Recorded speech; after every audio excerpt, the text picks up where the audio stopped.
I think it's called 10 Lessons, or Lessons on. And it was published by Bergen and Garvey Press, and then reissued. It's called Marx After Marxism, or Marx After Marx, I think was the title of the book. Oh, it's in that volume. No. I think the lectures were actually called Marx Beyond Marxism, or Marx after after Marx, something like that. I forgot the direct title, but yeah. Anyway, so yeah. So this was 1979. He gave these lectures, and really the interesting thing about what he did with the Grundrisse is he basically said it was a more fundamental text that opens up impasses in Marxist thinking than Capital. And he was the first to really say that, and he went against this kind of organic thinking about Marx as evolving from the Grundrisse's notebooks into Capital, and he thought that, basically Marx's real theoretical breakthrough, the theoretical revolution, is in the Grundrisse.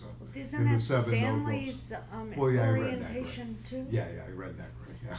Yeah, he loves that book, yeah.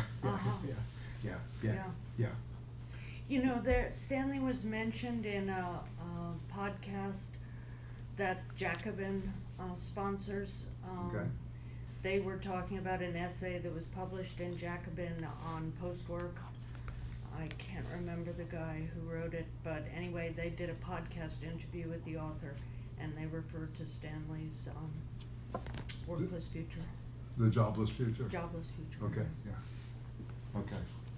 Yeah. So anyway, this is really good stuff, 1979, right? Worth as a supplement. Yeah, very much worth it as a supplement. Yeah. I did it at the Commons. I don't know, I guess nobody was there in this room. Maybe Sean, were you there? No. No, it was in Stanley got sick, so Bruno Gulli and I took 3 sessions. That was during the time of the stroke, I think, or right before, When he was teaching the Grundrisse? Yeah. Oh, I forgot about that. And we did a whole thing, and I did the whole background of the discovery of the Grundrisse, the multiple interpretations. It was at the and then Negri. Writers Union. What's Yeah, that? Yeah, around we the were there. stroke, we were at Yeah. the Yeah, Writers we were Union. at Writers It was Union. Yeah, that was the Another- Writers Union, that's Yeah. right. Not at the that's- Yeah. Commons. Okay, when he had the stroke. Yeah. Okay, I think it was earlier at the Commons. Oh, we did okay. this, It was at the Yeah, I Commons think then. so. Yeah, I think so.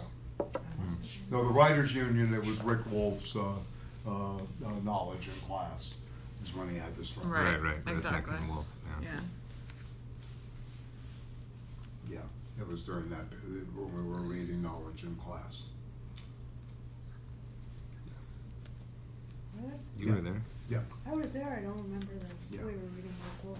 yeah. It wasn't only Rick Wolf though. Resnick and Wolf. Well, it was Resnick and Wolf. But there Both was Knowledge other. knowledge in class, but it was yeah. with the Althusserian background and Yeah. the epistemological break, and then how Rick and Resnick took it up, and and actually developed a theory, a theory based on class and knowledge. That they're, they still, Rick still sort of adheres to. Yeah. So, Okay. but this is really worth reading and thinking about. They're very, very solid. Negri's a first-rate thinker and very militant. I mean, the reason he was in Barrows is that he would have been in jail. He got himself elected to Parliament so he could get immunity, but then they went after him even after that. And before that, he was a wanted man, even though, in France he was allowed to be there. This was the same year that Jacques Mezrin, the great bank robber and Quebec legend, was shot down in the streets of Paris, an all-out assault. And there's a movie out with Vincent who did the 1 and 2 of Jacques Mezrin, whose daughter and son were adopted by Gerard Lebovici, who was Guy Debord's best friend. And Lebovici was really there. So Mezrin was probably funneling money to the left, to the Rosa Brigados, to other kinds of, organizations during the 70s, and they figured it was time to kill him. It wasn't because he just was a bank robber, all-out assassination.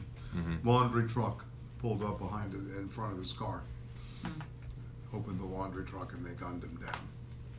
1979. Negre's, a few blocks away, giving lectures on the Grundrisse. Althusser's, going mad. He's in the mental institution.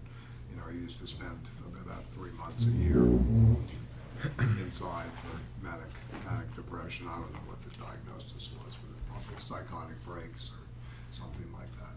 Yeah. When we were at the Pasolini thing, Right. It seemed to us, after reading a bit about his death, that it was mostly politically motivated. That was a big question that came out too. Yeah. That Yeah. Pasolini was killed by the state. Yeah. Right. Yeah. These were heady times. I mean, they were so heady that Robert De Niro and Guido Sarducci were hanging out in Rome, I think at the Trevi Fountain, and they were picked up as terrorists.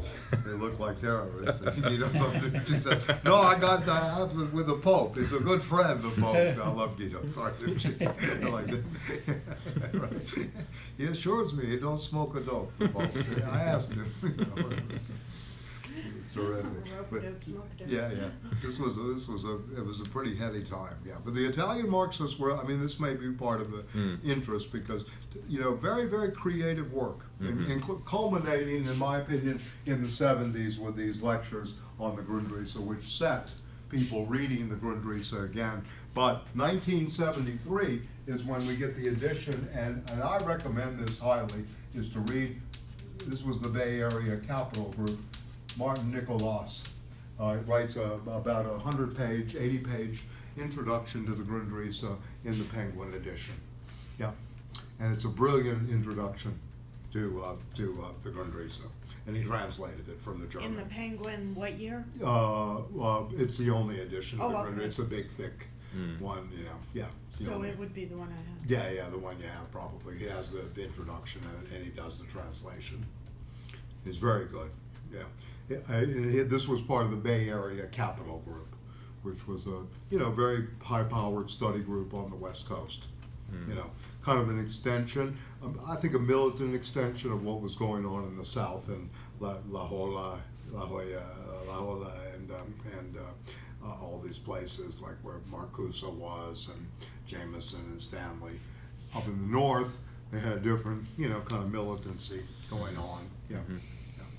And Angela Davis was teaching at San Francisco State in the city, in Chinatown, in North Beach.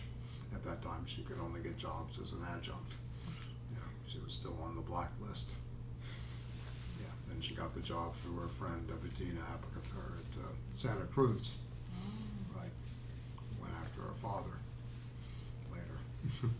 She's gonna get her award after all. Oh, really? Yeah. They caved. Yeah, they had to. Yeah. I have a good friend there in Birmingham whose mother is 100 years old. She was a civil rights judge during the period, late 50s, 60s, and she was adamant about going after this. 100 years old, still very active. Yeah, doing really well. Yeah, it's good she's going to get the award. So anyway, yeah. So well, that's good to know. I mean, I'll think that through when I get the Italians going forward. Okay,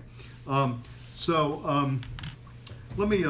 I just wanted to finish with Sartre, and then we'll go on to Lefebvre, and then try to get to some of the Althusser. And I have a kind of plan in mind, through the three of them. I mean, again, as I mentioned last week, Sartre and Lefebvre were probably the two most creative Marxists, or at least those who engaged Marxist philosophy in the French scene pre-World War II, but particularly post-World War II up until, the 1960s, right? And this was a really great period of opening in a sense. And I just wanted to go back to search for a method just for the last parts of this. On page 31 in Problems of Method, Marxism and Existentialism, Sartre has this conversation, if you will,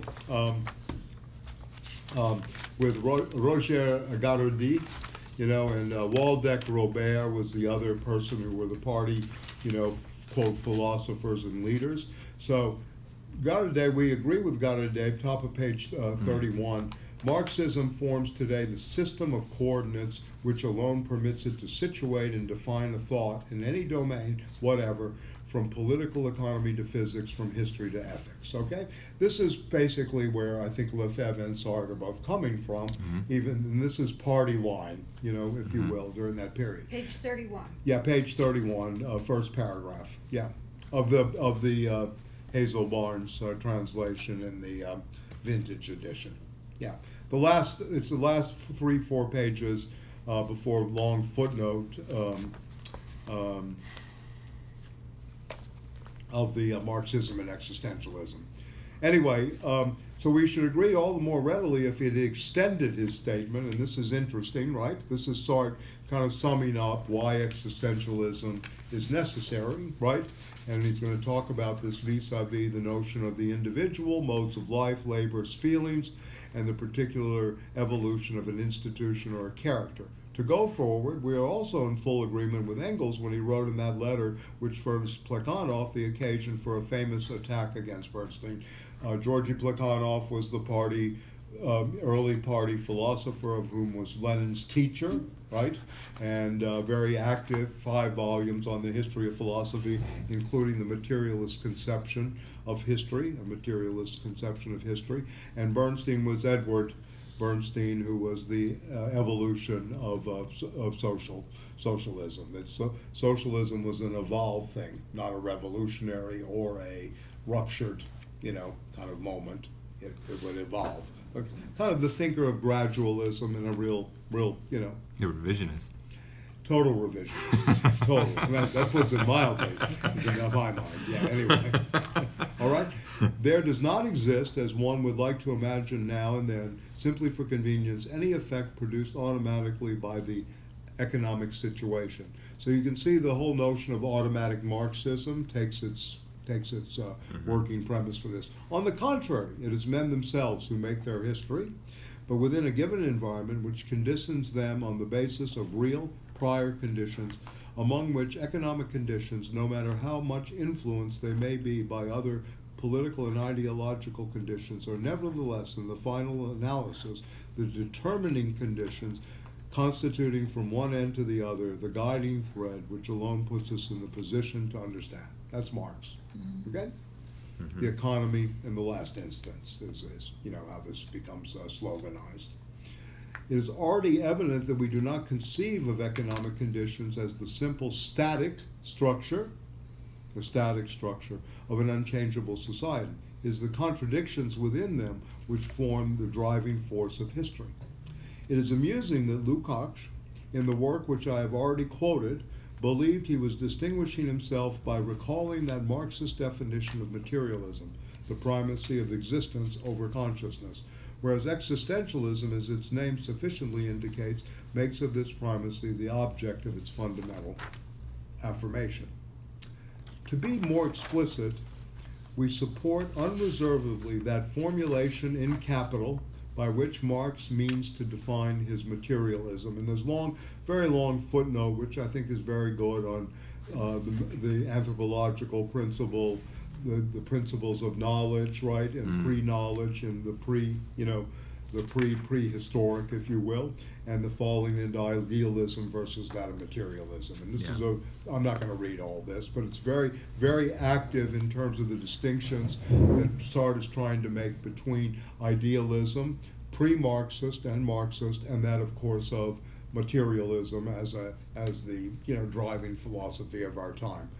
The mode of production of material life generally dominates the development of social, political, and intellectual life. We cannot conceive of this conditioning in any form except that of a dialectical movement. So the difference between Sartre, in my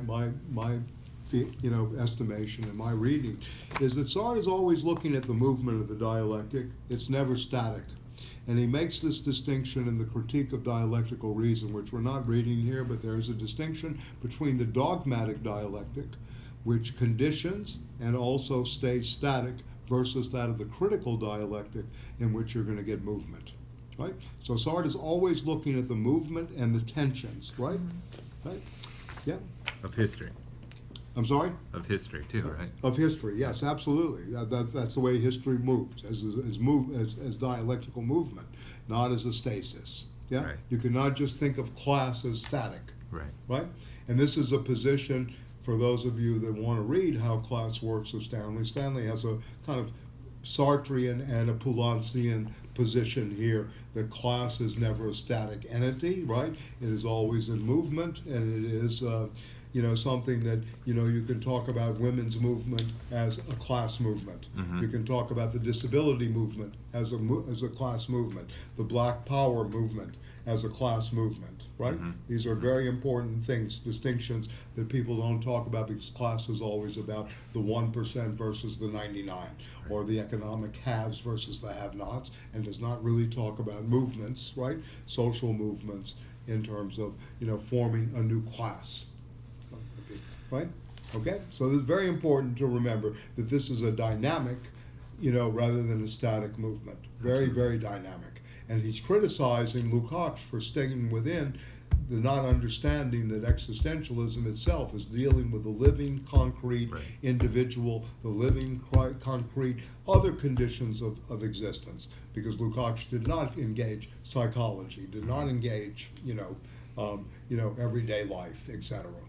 And he's Okay? saying if you do, you're not being dialectical ultimately. If you leave out Well, the you're not. individual. You're dialectically dogmatic. Right. You're still dialectical, Right, but but it's a limited, stasis. yeah, the real A stasis in dialectic. motion. What you really want to do is take that stasis and give it a motion, and that's really what's going to happen. Right. So really, in Marxist philosophy, and you probably see this in both Althusser and if you've read the Althusser, as well as Lefebvre in a different way. Dialectical materialism is the philosophy of Marxism, right? This is where this is going. And the avoidance in France was of Diamat, the Stalinist moment, which some people thought was dogmatic and that they're critiquing, right? And in a way, some people thought, and I'm saying not everybody, and he certainly tried to get around that Lukács stayed in the Diamat kind of static dialectic during the period of the long Stalinist night, right? That this was going on. So, anyway, I think that, this is important to remember, whereas the other part, and this is where Sartre really is, I think very good, and Lefebvre in a different way, is the historical materialism, that history and dialectics are intertwined, philosophy and history. Philosophy and historical materialism are always working side by side. And if we can go back to Gramsci, this is exactly Gramsci's point about the study of philosophy must always be done in the historical situation or in its historicity, right? You cannot do philosophy eternally.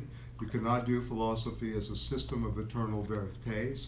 You cannot do philosophy as a system that, is always relevant, right? That is changing in the movement of history. Now, some people, how do you do history? You're going to begin to see this. You're going to hear the words such as changes in the mode of production, right? And in the mode of production, Yes, this is interesting. right, this is where you begin to see this movement play out between forces of production. The semiconductor industry, how it's mobilized, etc., right? And then how that plays out in everyday Google warehouses or Google universities or Apple, factories, etc., versus that of the relations of production and this relationship, these two working together, right? Right. So this becomes very, very important, right? Right? So in some ways, being in the Heideggerian sense, the ontology is really as production, right? The leading outward of something that is looking at each historical epoch in terms of its mode of production, right? Right. And this is a different way of going about history, right? Then, what were we going And to say? I'm sorry. so in a way, Sartre kind of takes the relations of production, or wants to bring that, foreground that in this book as the sort of psychological element in a way, right? Well, the question of existence in everyday life has been really eliminated Right. by most of the Marxist tradition. And he's really trying to bring this in because he's asked, post-World War II, what is the role of existentialism in Marxism? Remember, their choice with the Marshall Plan is, we don't want to be Americanized. You know, so the looking is to the Soviet Union, right? They're caught between, quote, the East-West axis. And Lefebvre, Sartre, and a whole generation is in this moment, right?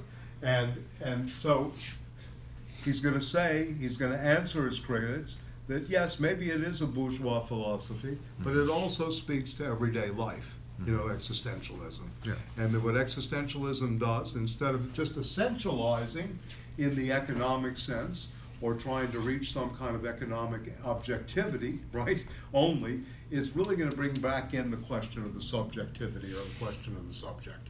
Yeah. You know, how do people live? What is their, you know, his standard, you know, once again, vécu, lived experience. Yeah. This is really what it's about, right, in so many ways. What is the lived experience, whether you're proletariat, right, or subclass, lumpen proletariat, what is that lived experience that we're describing here? And for him, the phenomenological tradition, the descriptive and the analytics of that kind of phenomenological tradition is able to grasp better, you know, life, right, Yeah. in the historical moment. Even though he is going to say Marx is the ultimate horizon of our time. And then he says maybe we have to think beyond that, though. He always said that. We must surpass, you know, Marx. But he said it was the ultimate horizon of our time, where the thinking was. And I think all three of the authors today certainly are working within that problematic. You know, Sartre himself in this problem of method, which is in the 50s, right? Althusser's 1967 text on what a Marxist theoretical practice would look like, what a curriculum would look like, and Lefebvre, of course, in philosophy, that we're really in the end of philosophy. You know, the end of philosophy for Sartre is ideology. You know, you begin to look at philosophy as ideologies. Descartes is not just a philosopher per se anymore. It's an ideology of the then rising manufacturing class, right? The search for certitude, the discourse on the method. Leibniz is part of that moment too, where the calculus is done so that capitalism has a new mathematical model. You know, as I've mentioned, the principle of sufficient reason is used by, you know, the insurance actuarial tables. You know, Leibniz is kind of the father of the modern Lloyds of London and other forms of how we're subjected, you know, through his reason and his mathematics, you know, and also the inventor of the calculus, right? So anyway, these are things that they want to say, no longer do you really have, it's the end of philosophy, you know, right? And that we have not given birth to, quote, a materialist philosophy. So this is why they're all speaking this way.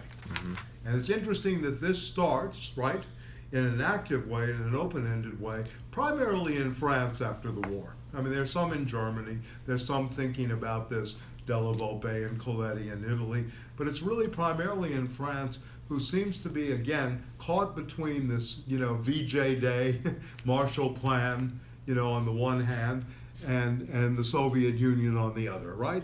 And they're in the middle, right, in a sense, so they're looking this way. Kojève writes the new Latin Empire, by the way, is his thing. Kojève went the way, Kojève became the architect of general agreement of tariffs and trade tariffs, GATT, the precursor to NAFTA and CETO. You know, he wrote this, and he was de Gaulle's economics minister. So Kojève went the way of a kind of liberalism, right, during this period.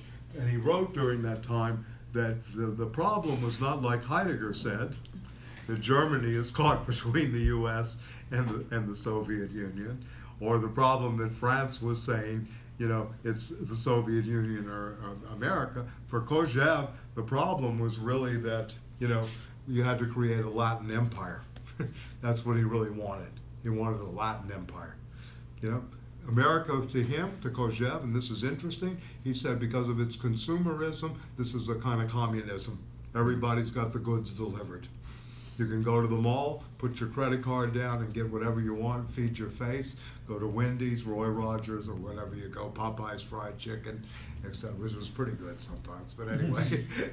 Yeah, so anyway. Automated communism. Yeah, I love that Popeyes. Amazon communism. Right, Amazon communism. It's true. No, it's true. And in a way, he was right about it. I mean, he kind of anticipates, Bernard Stiegler's work on consumerism and digitalization and all this. I mean, there's a kind of interesting moment about that, how this kind of, phony communism. This is why the idea of communism, the hypothesis is all kind of coming up around Jean-Jacques Badiou, Bruno Bastiles, and others, are trying to redefine the terms. I don't think you have to go further than Charlie Mingus to understand what communism is, but that's a deeper discussion, right? But anyway, so again, I'm trying to situate this. Remember that the Americanization of the world is underway.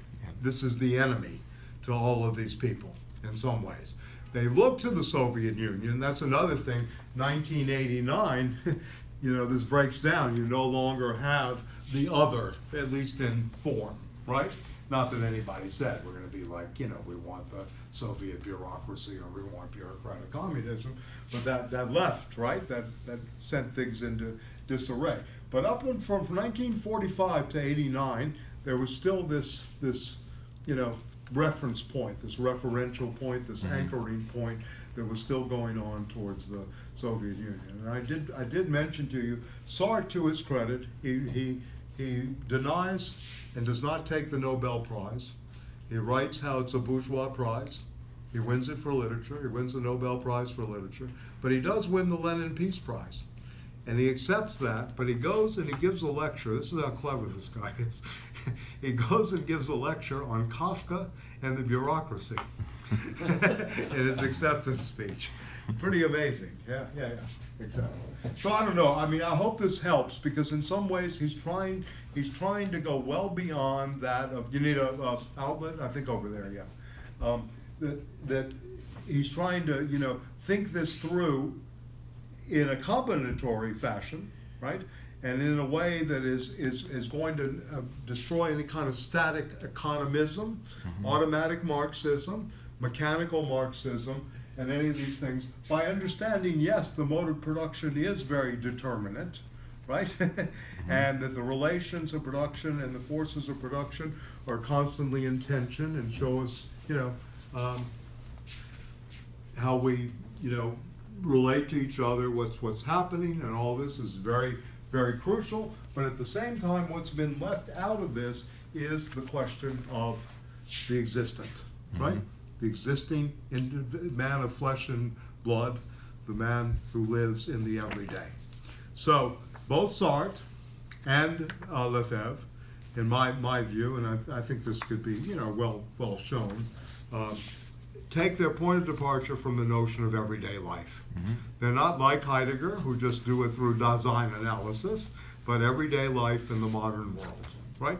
In many ways. Lefebvre is more of a sophisticate about this. Sartre is actually trying to deal with, his in 43, he's writing the concrete relations with others, where he shows most relationships for his thinking is based on sadomasochistic actions in Sartre's bourgeois view. Yeah, right? he writes about that in here. Yeah. About the Yeah. politics of liberalism being sadistic, ultimately. Yes, That's kind of a fun absolutely. part. But Yeah. Love is like two hypnotists going at each other. yeah. Was And one of his favorite thing. I guess Simone, won that battle at the end, when she wrote "Adieu." Have you ever anybody read "Adieu"? She unflinchingly describes his complete deterioration to the letter. To the letter. She's just taking notes about his everyday life. Goodbye. Good adieu. Yeah. I mean, it's done with sensitivity, but it's brutal. I mean, brutally honest. That was part of their thing. Their relationship was based on what they called pact of freedoms. A pact of freedoms. So they were free to do what they wanted to do, but they were always bound to each other for some reason. So, you can read this mess going on between all her lovers. You know, she had a long affair with Nelson Algren here in the United States. You know, the man with the golden arm. You know Nelson Algren, Walk on the Wild Side. Yeah, you don't know his Chicago writer? Oh, great, yeah, great movie, by the way, Walk on the Wild. Frank Sinatra and Kim Novak. One of Kim Novak's great performances. Yeah. Walk on the Wild Side. Lawrence, yeah. You don't know The Man with the Golden Arm? You know that? Yeah. I know the title. The Man with the Golden Arm? Yeah, yeah. Great music by Elmer Bernstein. Yeah. Did the soundtrack. So anyway, so she had a long affair with Algren, you know, in Chicago, and he took her, you know, on trips that she never saw anything like this. He took her to the slums of Chicago, to the jazz clubs, all this kind of stuff that, you know, they had in Paris, but not at that kind of level, you know, yeah. So, including many other people, and, you know, Sartre in his way, I mean, I don't know if he did this purposely, but he did not leave clear instructions for his literary estate. So Simone and his adopted daughter, Arlette El Kaim, fought it out, right? You know, so, and Arlette's still alive, but supposedly not well, from what I understand. But that's she took over the journal for a while. Yeah, it's a very interesting study. I mean, you know, it's you know, I'm sorry that more people don't talk about him, because this was someone who actually lived in the world. You know, this was not an academic, as I mentioned last week. This is someone who had no institutional affiliation. He was a writer, right, and a philosopher, and you know, and it was invited. You know, there's great photographs of him with Che and Fidel, you know, on the boat, right, in Cuba in '63. There's you know, when he went to visit Andreas Botker in jail, you know, and came out and told the German press they acted in good faith, right? Some of the bombings, the acts of violence, you know, many things, and they were very close to the Black Panthers, you know, who all visited with them when they would go. So this was a real circle of radical activity in a way that was never really directly tied, very indirectly, but never directly tied to the party, you know, or to command, you know, quarters between the Soviet Union or elsewhere. Yeah, very interesting in that way. Yeah. And for a while, the Maoists, right? And I think some of you read with Peter, Election Trap for Fools, Mm-hmm. Why Yeah. Vote? Yeah. You know, I mean, an incredibly great dialect. You know, you want to study dialectics, sometimes just study the movement of the thinking, you know, in the text. I think you begin to get a better sense of, instead of definitions of what dialectics is, you begin to see this movement of thought. You begin to see these negations at work in the text, you know. So again, you know, for me, one of the great figures of the 20th century, etc. But let me go on with this just for a second. So. He says it is true this author is directing his comments at Engels rather than at Marx. This is Maximilian Rubel, who's a Spinozist, you know, and wrote a book on Marx too. Where are you? On the last page 34. Yes, and even more contemporary French Marxists. But Marx's statement seems to me to point to a factual evidence which we cannot go beyond so long as the transformation of social relations here, social relations and technical progress have not freed man from the yoke of scarcity. Mm-hmm. Yeah, Okay? that's an interesting point, because he goes into this whole Malthusian aspect that he sort of maintains actually in the rest of the book, as there's this undeniable scarcity, Right. ultimately. Well, yeah, right. That's the technical Yeah. term. Yeah. Yeah. Which I had a little bit of a problem with that, I guess, but it was like kind of a moment, I suppose. Well, you know, we live in a world where about 3.5 billion people are living Yeah. basically without, That's true. you know, scarcity. Yeah. And this was turned into scarcity and et cetera by Deleuze and Guattari into planned lack, Mm-hmm. right? That's interesting, yeah. So planned lack. And before this, you can see, Bataille is speaking about the societies of overabundance. It's an interesting moment. Bataille in his book, The Accursed Chair, the 2 volumes, and the notion of expenditure. So yeah, this has a long history, the scarcity, etc. Right? Right? Yeah. So anyway, so we're the far off time, and this is where Sartre really wants to go. We're all acquainted with the passage in which Marx alludes to, and this is in the final volume of Capital. The reign of freedom, this is good to keep in mind for all this talk about the free world and all this nonsense, does not begin in fact until the time when the work imposed by necessity, and anarchy is necessity in Greek, by the way, and scarcity, right? And external finality shall cease. It is found, therefore, beyond the sphere of material production proper. As soon, and this is Sartre speaking, as there will exist for everyone a margin of real freedom beyond the production of life, beyond the reproduction, socially necessary labor time, all of these things, Marxism will have lived out its span. A philosophy of freedom will take its place. And you can kind of see this coming back around to existentialism as a philosophy of freedom, right? Kind of ironically, right, that we need to speak of still what we are in existence as free. That's what we really are. That's for Sartre, that's what we are at base. We are freedom, right? In a sense. But we have no means, no intellectual instrument, no concrete experience which allows us to conceive of this freedom or of this philosophy at this point. So this is 1956, 1957. Including existentialism. Including existentialism. Yeah. No, existentialism, he holds to the fact, is a parasitical system living off of Marxism. Yeah.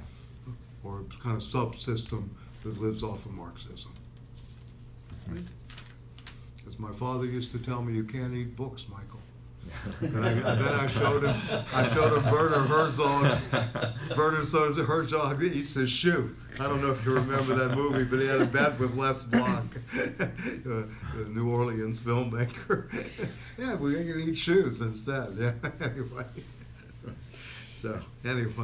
So, I mean, this is very interesting. I think you begin to see some of the stakes. What is freedom? What would freedom mean in terms of a revolutionary consciousness, right? It's not only freedom from, it's freedom towards something different. Yeah, I think this is very important. Yeah, Phil? Yeah, it's kind of interesting what you were saying before about how, being caught between sort of the Marxism of the Soviet Union and the U.S., right. Right. Because I mean, I think the left is really, since the collapse of the Soviet Union and the collapse of the Eastern Bloc, has really been cast adrift. And there really hasn't been, even though people rejected the Stalinism and rejected, because there was always that reference point, people had this kind of this existence, and Right. And now there's just like nobody knows how to define themselves, Right. I mean, politically, I think it created a major vacuum of which nothing has really replaced it. And identity politics all too conveniently came on the scene. Yeah, I think. And multiculturalism. These two things, and they go hand in hand, came on the scene during that period. Identity politics, multiculturalism are very active in the 80s, right before the fall, and then are just everywhere by the 90s.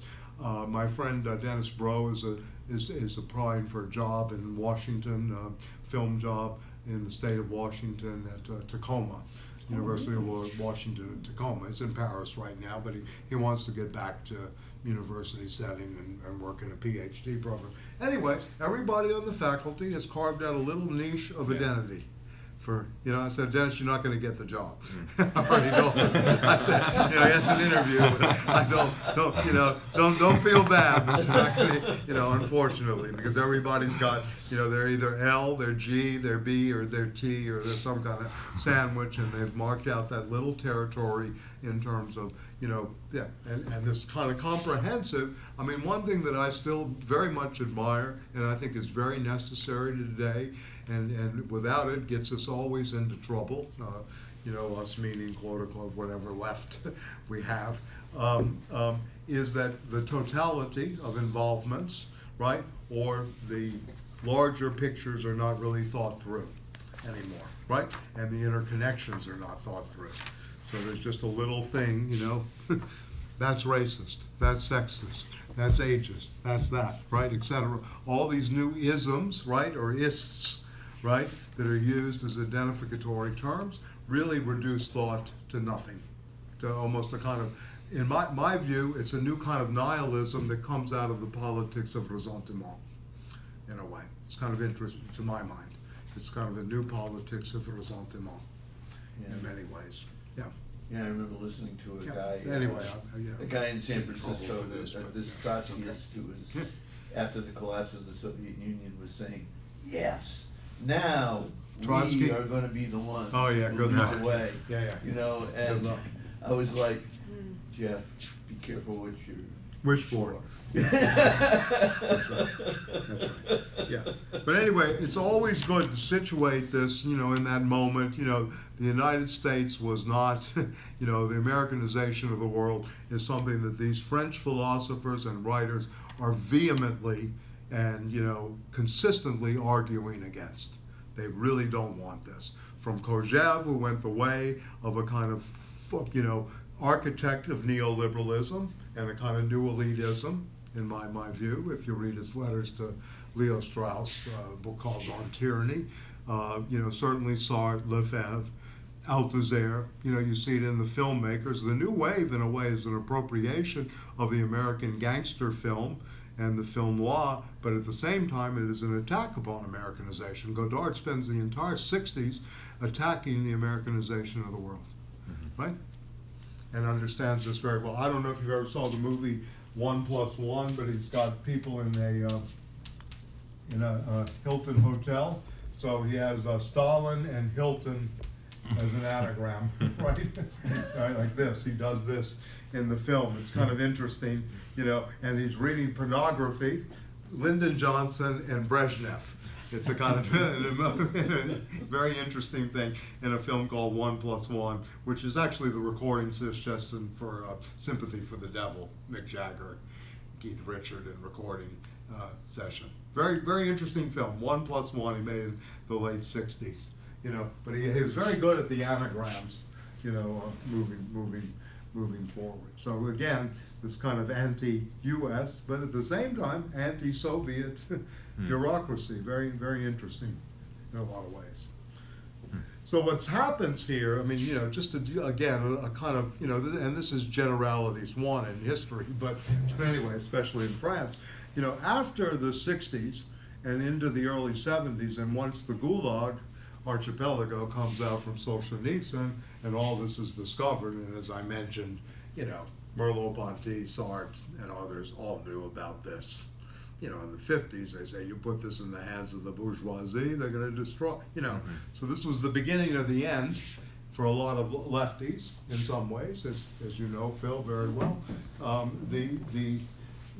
This comes out, and Foucault, all of a sudden, in terms of thinking about power, becomes a new icon. Not that he doesn't deserve it, and we'll talk a little bit about this today when we go to Lefebvre. But what happens is this new group called the Nouveaux Philosophes emerge and begin to get some credibility in France, right? And it's no accident Bernard-Henri Lévy, he comes from an extremely wealthy family, extremely wealthy, not just wealthy, rubber plantations in Africa, right, etc. And also whose girlfriend was a big fashion model, etc. The beautiful couple, all this. André Glucksmann, who worked for the French Department of Defense, was a nuclear strategist. right? Wrote a book called The Master Thinkers and Cynicism and Passion, in which a lot of this is taken on, as, quote, the new buzzword is the new totalitarianism.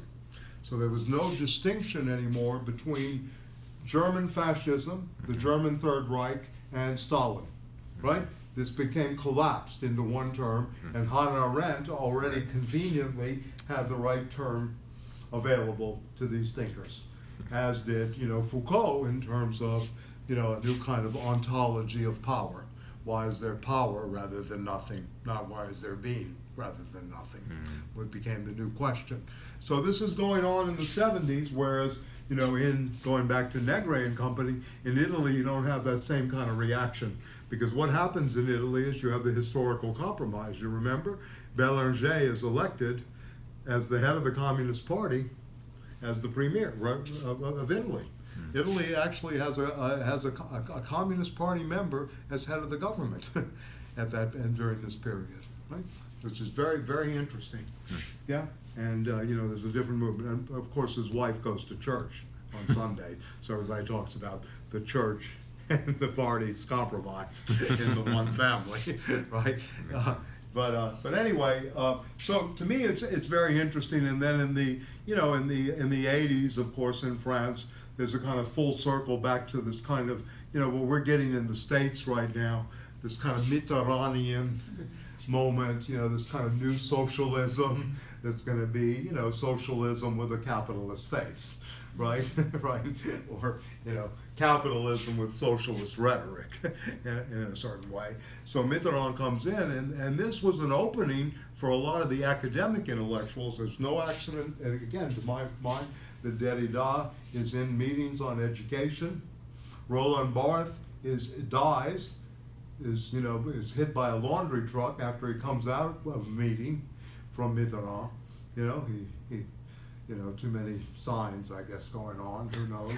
But anyway, which was a big loss. He was a great teacher, from what I understand. But anyway, so you have this kind of reaction that's setting in France. And then of this group, you have people such as Balibar, continues somewhat along the lines of his teacher and friend Althusser at one level, but people like Badiou who will not sell out at all, to see through it completely, and who are ostracized from really the moment, right? They have classes. There are 500 people attending Badiou's lectures, right? In the right? 80s you're talking In about. the 80s, yeah, and the 90s as well, yeah. And then, and most of you know too, that there was some movement in the late 90s with the WTO, the Seattle uprisings, in which a lot of this was recaptured, of which Empire of Negri and Hart is a very good example of trying to synthesize the new mass movement, if you will, and also maybe bring in some of not only the modes of production, but bring in the questions of existence again, even though the shift is to the notion from existentialism to biopolitics. It's more about the political moment of life, right? The politics of life, the biopolitical, and that power based on Foucault's lectures that becomes dominant in terms of the new subjectivity. Is there such a thing as subjectivity, or are we all subjected to just biopower and its machinations, and we're just reacting to that, and we're subjected to it, and we try to do our best. So maybe the best political act is to build the immune system as much as you can, right? That's your first step, to kind of build up immunity to, right, what's coming down, in terms of environment, in terms of what everyday life brings in terms of its paradoxes. So anyway, this builds up, as you know, into the protests in Seattle, but then along comes 9/11, and the world completely changes, where everybody is going to talk about the surveillance state now, right? This is a very different thing. So the Foucault of society against the state, society must be defended, territorial representation, the movement from disciplinary societies to societies of control in Deleuze become a new kind of thematic of which, produces a whole group of books and, paper, about where are we situated vis-a-vis surveillance this, and no longer do you really get these kind of comprehensive attempts to build historical materialism as a new way of thinking. You get very regional studies, right? Everything becomes almost specific, right, to one object, right? Instead of the totality of relations that a Sartre, a Lefebvre, a Kojève, right, a Heidegger before them, an Adorno, the Frankfurt School, can do, right? So you don't really have that moment anymore. It becomes much more intellectual specialization, right? Over specialization into things. Somebody's a specialist in Indians in Faulkner's fiction, and that's all they do their whole life, and they build a career on that. Or in philosophy, they're the Hegelians, and all they do is read Hegel and commentary on Hegel, etc. So this becomes a new moment of which we begin to see the effects on the society at large, because nobody can really think between political economy, philosophical concepts, right, anthropological effects, right, et cetera, the biomedical complex, all these things, and how they're somewhat interrelated, and what's going on. We don't get it. So yeah. And so politically, we're in this loss, right? Where, not only do we not have the nation state to refer to, but we don't really have, again, the more comprehensive thinking to do this. So no one reads the Critique of Dialectical Reason except people like me who are stupid enough to spend all night trying to crack open, some chapters or whatever, or take the time to do it. But people are going to read the latest thing about labor in the global economy. They'll read 20 books about that, etc. Yeah. So I mean, it's at least my kind of general approach here. So a person like a Badiou, who is a comprehensive intellectual, and again, I'm not saying he's the end all to be all. He thinks he is. He considers himself the end point of French philosophy, but at least he's taking this on. And this I admire. He's taking it on. He's going to deal with literature. He's going to deal with art. He's going to deal with philosophy. He's going to deal with the theater. He writes for the theater. He writes novels. He has books on poetry. He's creating a new philosophy in terms of conditions, right? He writes about love. Sartre didn't think there was any such thing as love. So that's another thing that was going on. So he becomes, in some ways, the quote, the reference point, if you will, is a proper name, and as a thinker for this post-World War II, kind of approach against the Americanization of the world, against reactionary politics, against evolutionary socialism, against diluted Marxism, against economism, automatic, mechanical Marxism, etc. So this is interesting in this way. And like I said, I don't understand the mathematics well enough to know what he's on to. I know the fundamentals, what he's trying to do vis-a-vis Plato, and returning to that, just like Lacan returns to Freud, which we'll do a little bit of in the spring. Badiou returns to Plato, to rethink Plato and the whole history of philosophy, whereas Sartre and Lefebvre do not do this. The ancients are no longer, or the medievalists are no longer necessary. Everything begins with modernity, 17th century. Same for Adorno in many ways, as well in the Frankfurt School. They're interested in Bacon, the inductive method, right? Cartesian method of deductive reasoning, and this is where the scientific world and its domination takes place, where you begin to get science and versus that of ideology. And I'm sorry that Will's not here, but anyway, the question of philosophy being the handmaiden to the sciences, which is sort of what Althusser is kind of taking on in his work. If you had a chance to read it, that's one of the main points that he's really trying to do, that this, right, is always lagging behind science, but once it catches up, it becomes very powerful as a movement, and that's part of that dialectical movement.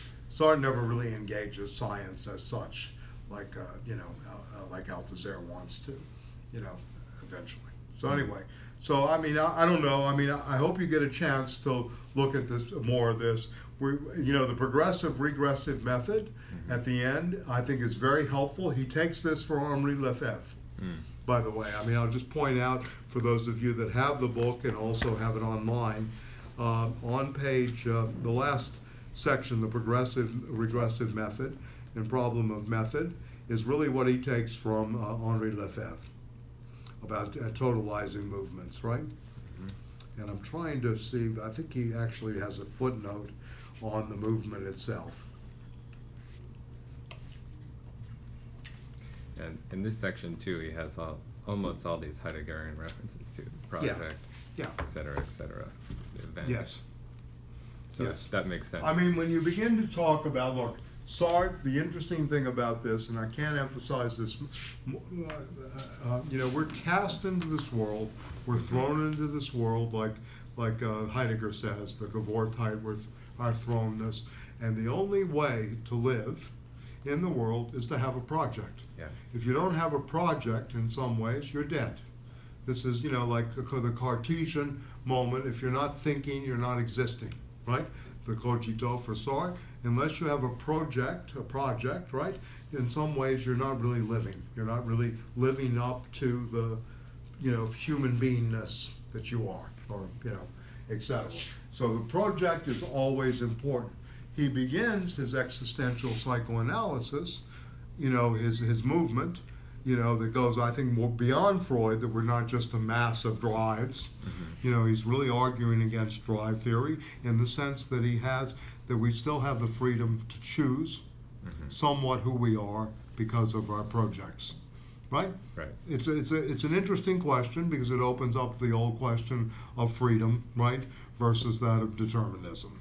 Right, in so many ways. And, of course, both are attacks against behaviorism, which has been dominant in the United States as a psychology, as you know, of which so much moralism comes out of. With all due respect to everything from Me Too to identity politics, and I mean with respect, there are many things in there that are great.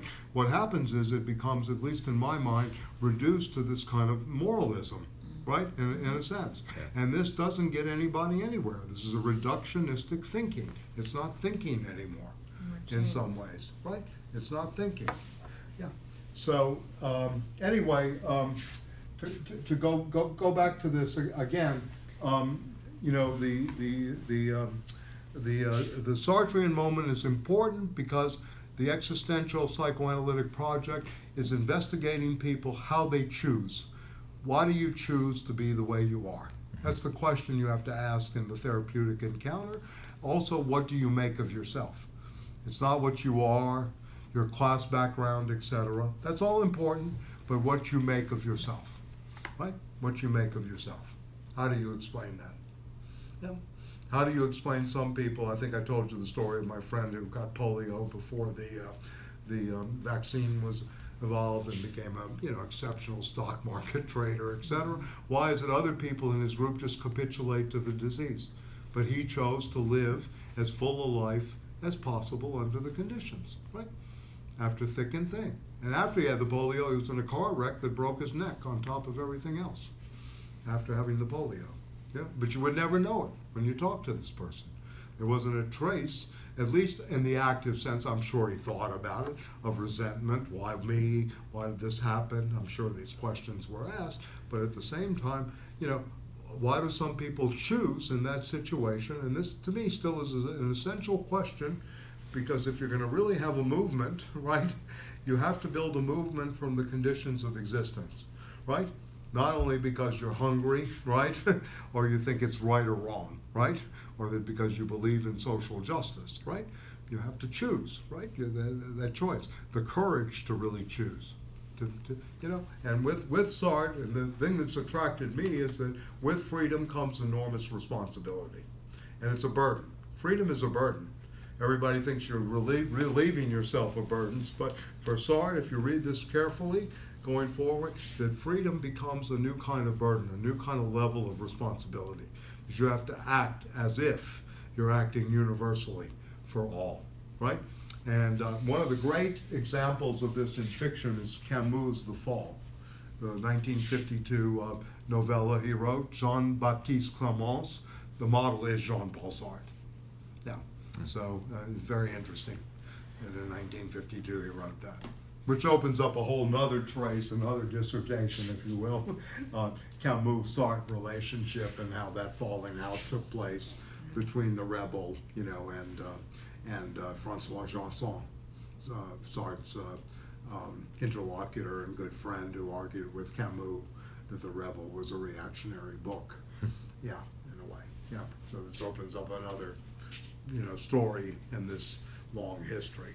You know, no wonder they're all committing suicide. No, I'm just kidding. A lot of these French intellectuals, right? Yeah, they're not afraid to argue. They're not afraid of polemics. You know, in America, let's be civil. Let's be civil. You know, right?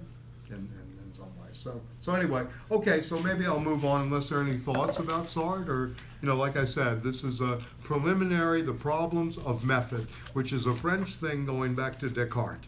The discourse on the method, which is written, you know, by Descartes from 1619 to 1628. He spends 9 years writing the discourse on the method for rightly conducting one's reason in the sciences. 9 years, 6 parts. This is the model for the manufacturing epoch in capital. Very important to read it. Yeah, and it's autobiographical too, about how his education meant jack shit to him. He went to the best school in Europe, La Flèche, and he criticizes everything, and he gets great critiques in the first part of everything. And then how he reduces Aristotelian logic to 4 sufficient rules of logic. He takes on the whole tradition of the syllogism, right? Very, very important to read this stuff, I mean, because it gives you, in a sense, I mean, you know, maybe what we can do in the future is put out a little pamphlet about the 50 most important works to understand, you know, the system, at least from the point of view of the radical imagination, if you will, or whatever. You know, where you really get this kind of going, in a sense that people say, okay, why am I wasting my time reading that? You know, read the fundamental texts, and you know, you're going to be able to get better on this, right? Yeah, in many ways. Yeah, yeah.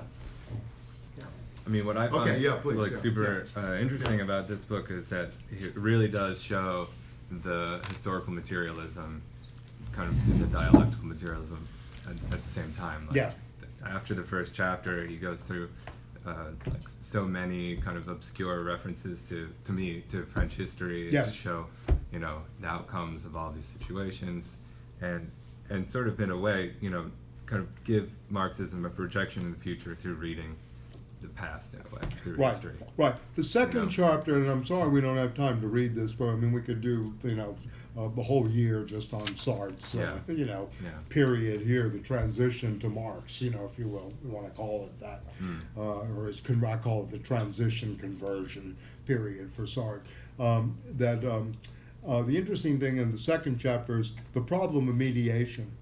Is really what this chapter is about, chapter 2. It's very important in the sense that mediations is another thing that people forget as well. This is one of the problems that I think we're having politically now, because we've lived in such a void. And listen, I mean, I'm sure this is a great moment to a lot of young people, but with this new class of social democrats coming up, and either in Congress or at local levels, etc. The problem is it's not media. I mean, you know, there's not really that historical background that's mediating a lot of this to me, in a sense, right? And it's actually filling a void, in a sense, rather than being a development and a real movement. So it has the possibility of radical disappointment, I think, and I mean radical disappointment. But sometimes yeah, but I radical mean- disappointment presents hope. Okay. I mean, that was my hope after the inevitable failure of Obama. But I think even in this moment, the radical disappointment doesn't even embody, you know, a hope that something new will be generated out of it. Right. And when you were talking, I was thinking about the fact that so few people even know the history of Mitterrand and why that Right. regime crashed and burned. Right. I mean, the only thing young people know is FDR, that's it. Right. That's true. But that's a really important template to study. Right. No, it's important. Yeah, I agree. Yeah. What were you going to say? Yeah, I'm sorry. Yeah, and you look at sort of the reaction of the the current social democrats, the new social democrats, to the coup that's taking place in Venezuela right now, and there's almost no condemnation. Here you have an elected regime, an elected government that's being overthrown, just declared overthrown. Some clown they found from the UN. Yeah. No one even knew. Yeah.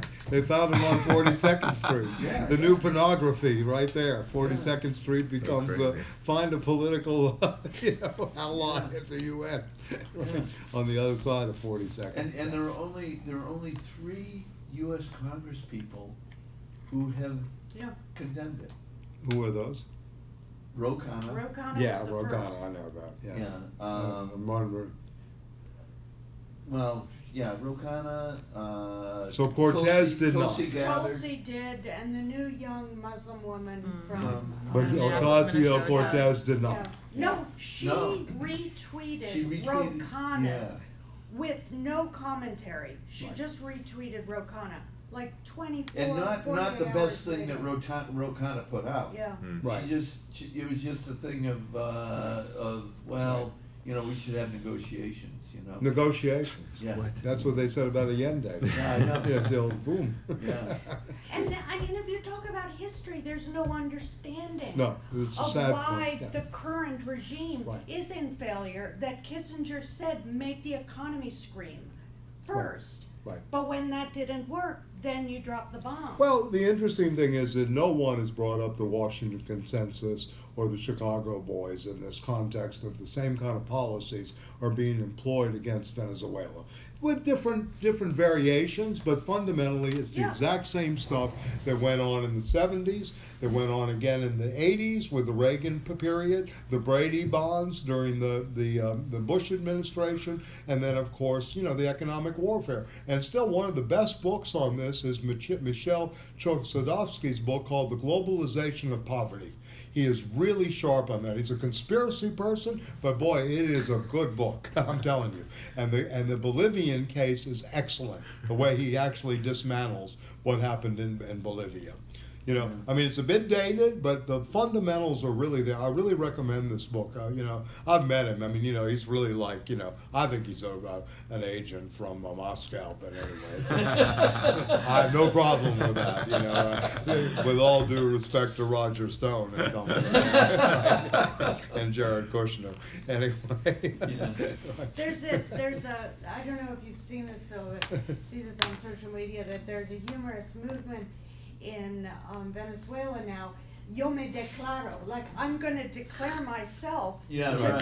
be, like, President. yo me declaro president of the Right. No more declaro. I banana like that. field. Yeah. Yo me declaro, whatever I wanna be. Right. Yeah. Apparently in this new world, all you That's have good. to do is say that I declare myself. Right. So I declare myself now, I marry you, I mean, Right. Right. I That's mean, true. it's Amazing. mind-boggling, and Yes. it makes me wonder, like, was the fall of Rome this embarrassing? Pretty bad. Trump's less interesting than Nero, though. He's not setting fires, right? And there are not enough orgies, for the people to look at. So Yeah. it's not even that No, it's fun. not in that fun. Listen, I told Rick Wolf, and I don't know if he ever used this, I said, what we have right now is the circus without bread. Yeah. That's what we really have. It used to be you had to have bread and circus. Now we just have the circus without the bread, right? In some ways. Yeah. Well, you got Yeah. circuses and devices. Yeah, there's a that great, are- speaking of that, Beth, this is another graph, sorry to do this, but there's a great book called Bread and Circus by Foucault's good friend Paul Vayen, a historian, very good French historian, Veyne. I mean, it's a great read, he's a very good writer, and he translates well, Bread and Circus. And he writes about this in the fall and, how long it took and, all the in-betweens. Yeah. Paul Vayen. Yeah, it's very good on this. Yeah. All right. Well, I don't know. I mean, the Venezuelan situation is very sad. I mean, again. Well, At least they were smart enough to keep control of the army Oh, as yeah. much as they can. They learned that from Chile. you know, and, Right, and and- from and- Castro and Chile. And from and- 2002. Yeah, and- And they've armed Right. the workers. Yes, indeed. They have. That's right. That's right. The workers have AK-47s. That's I right. mean, it may not do them a whole lot of good if against modern weaponry, but it gives them, somewhat. Well, it's something. Yeah. Yeah. Johnny's Because got it his will be a gun. bloodbath. Dolphin Oh, it will Trumbo. be a Johnny's bloodbath. got his gun. Absolutely. Yeah. Yeah. It will be chilly. No, it's not gonna be Chile. It's gonna be worse than Chile. You think? Oh, absolutely. They got oil, Beth. Yeah. They got a lot of oil. No, Yes, Well, what's the our oil big, doing the over petro, there the anyway? petro industry really wants that control back. yeah. Yeah, because they worry, of course. Venezuela kept Cuba afloat for a long time. They really worry about this. The petrodollar movement, is very, very active in terms of making sure that Venezuela does not stay where it is, or Yeah. they want puppets in there. They need, they need to, I was listening to an examination, by some commentators, who thought that maybe negotiations might not be so bad. And I was like, no, you guys don't understand. Yeah. They're not looking for negotiations, they're looking for surrender. Yeah. And they're not Well, gonna get. negotiations is a euphemism for surrender. Yeah, sure. Yeah, I mean that's Sure. the buzzword. And, That's- and. it's like negoti- here. Yeah, like Yeah, here. yeah. Yeah, we're And- gonna and- negotiate. Yeah. And what I don't think, I think that Maduro isn't the most competent guy in the world, but I think he understands that negotiations are surrender. And, will he go for, it'll be interesting to see whether he will push, and go out and say, okay, defend the country, people. And will they, as they did in 2002, will they come down from the barriers? Possibly. Yeah. I The mean, problem I- is he's not charismatic like Chavez. Doesn't have the No. same kind of moxie. Yeah, but I mean, also there's been such a deterioration for whatever reason. Well, I mean, yeah. I think that there are a lot of people who are opposed to the status quo, but obviously not for the opposition, but that's a difficult position. It is. I mean, they've been beaten down. Yeah. I mean, it's been a process. I mean, it was a process under Allende. Yeah. So, I don't know, I mean, the only thing that, gives me a little bit of hope is that the current crew in the White House are not the most competent gang in the world, and. With Elliot Abrams now? Yeah, no, they brought in, Savage? they brought in Elliot Abrams, All these ghouls, out of the Yeah. crypt. Tales from the crypt. I mean, it's really zombie Another good capitalism. fodder for black fairy tales, right? Let me tell you about the white man back in the day, how they would bring out the ghouls to take care of He was dead. He should have been dead a long time ago.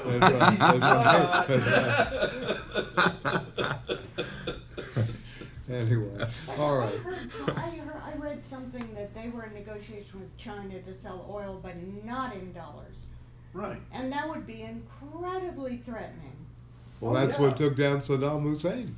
Yeah, so I mean, heard. of course, this So is that this was is true? always a moment here. If you start tempering, I don't know if you ever saw the great film Network by written by Patty Chayefsky and directed by Sidney Lumet. But when who was it? Howard Beale, who does what was the actor's name? Peter Finch. Finch, right? Yeah. He's brought into the room with Mr. Beale, who's the not Mr. Beale, Mr. Jensen, who's the head of the multinational corporation, who sits him down and says, "You've meddled with the forces of nature, Mr. Beale." It's a long board table. He closes the blinds like they're in Plato's cave, hovers over them, and he says, "Mr. Beale, there are no ideologies.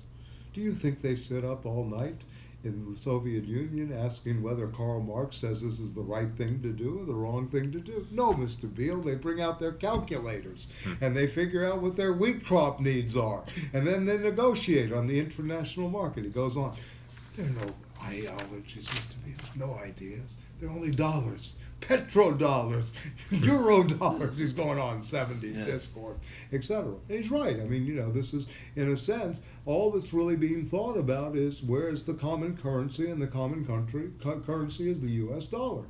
And if you start thinking about BRIC, and which could be a real threat, in the right hands, etc., but it's not going to go down without a big fight. The US dollar is really, the moment here. And if I was an oil trader, I'd start buying a lot of oil at these prices.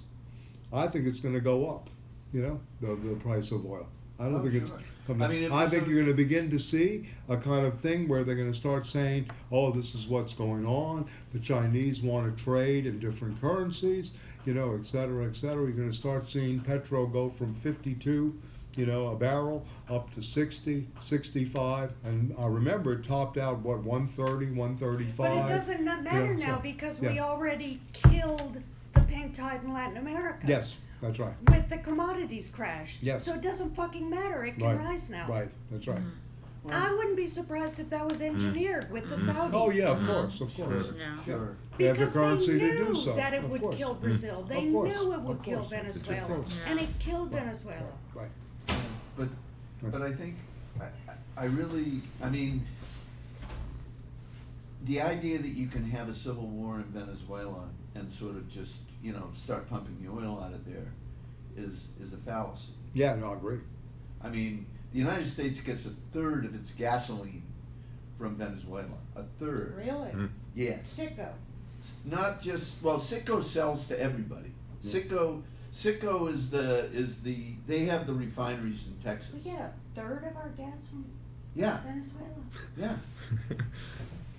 Gas prices are gonna go through the fucking roof. Maybe we should take the Institute's money and bet on oil futures, and then we can all go to Jamaica and hang out and Yeah, drink good good. Blue Mountain coffee. Yeah. Right, right. No, I mean, Citgo sells to everybody. Citgo Water has its rises. own gas stations, but it sells to everybody. But they're not giving Venezuela the money. They're not repatriating the profits from Citgo right now. Is that correct? That's correct. But some Citgo- of it, they're not, yeah. Yeah, not all, Citgo some. is, Less. Citgo operates in the United Yeah, States. yeah, You're there in Houston. yeah. But and they are allowing them to repatriate Right. most of their profits. So it's problematic for the Venezuelan government. But the thing is, those refineries in Texas, Citgo's refineries, process a third of the United States gasoline supply. Yeah, refinery, midstream companies are very important to study. Right. Yeah. Very important to study. Where's the Yeah. refinery, and then where's the moment of distribution? Another thing that Marxism never really engaged too much, engaged in the Grundrisse, but not so much. What is the mode of distribution? Completely under theorized, yeah, and under misunderstood in so many ways. Yeah, it's the refineries that are important. Yeah. Yeah, You know, and New they- Orleans is called Cancer Alley. There's a whole section because you have the strategic petroleum reserves there right outside on Airline. It's called the Airline Highway that goes to Baton Rouge, right? And you have the strategic petroleum reserves there, one area. And you can actually smell, how sick. It's amazing they don't have higher cancer rates there. Yeah, yeah, to me, yeah. We used to be able to smell it here. Yeah, no, well, New Jersey. Yeah. New Yeah. Jersey, yeah. I lived yeah. in New Jersey. Yeah, remember? Yeah, was in- it's I all was in the Standard 80s. Oil. Yeah. 70s and 80s I lived Yeah, yeah. in New Jersey. So this is something that's not talked because everybody's in the FANG economy now. But believe me, you want hardball? Talk to the oil company executives and you'll see what, yeah. Yeah, and those Yeah. refineries, Yeah. they can only process Venezuelan oil. You can't just switch them over to something else. Right, They don't That's right. switch. that's right. Really? It's another thing, yeah. Really? I had a great time, Beth, with Stanley. I took him, we went to New Orleans a couple of times after Katrina, and the second time I took him out to the Murphy oil refineries. And he understood, because he worked in the atomic and chemical, industry, and he understood the different levels of the refineries and all this. So we went out to Plaquemines Parish, where the life expectancy is 55 years old. It's one of the lowest in the United States. So we went out and saw all this Murphy oil, refinery stuff. And Murphy Oil's a very big independent player, yeah. And anyway, yeah. So another thing that we forget about, in a sense, because we're also Googled, Appled up, right, in some ways. And There is a material existence. well, I mean, as I heard from oilmen in Louisiana, what makes all this go? Oil, Earl, right? What makes it? You don't have that machine on without the Earl, right? This is the way they speak. How's that army we got in Saudi Arabia? It's good. How's that army in Venezuela we're going to put down? This is the way they think. I mean, Blackwater's not just because of this Eric, whatever his name is. Prince is designed. Yeah, this is designed by a need in the oil companies, that the U.S. forces aren't good enough, and they need special troops, so to speak, that are held unaccountable. So anyway, all right. Well, let's go on to the other great of post-World War II, Henri Lefebvre. I don't know if you had a chance to read the Problema Gamma, but very interesting to me, a contemporary of Sartre. I want to preface this all by saying, once Heidegger wrote The End of Philosophy and the Task of Thinking, and when Marx also said the Thesis 11, philosophers have hitherto only interpreted the world, the point, however, is to transform it, and Nietzsche also, we're living through the death of philosophy. The death of philosophy has been pretty much pronounced, right? And Sartre is playing off of that. Obviously, Marx in his time is playing off of this.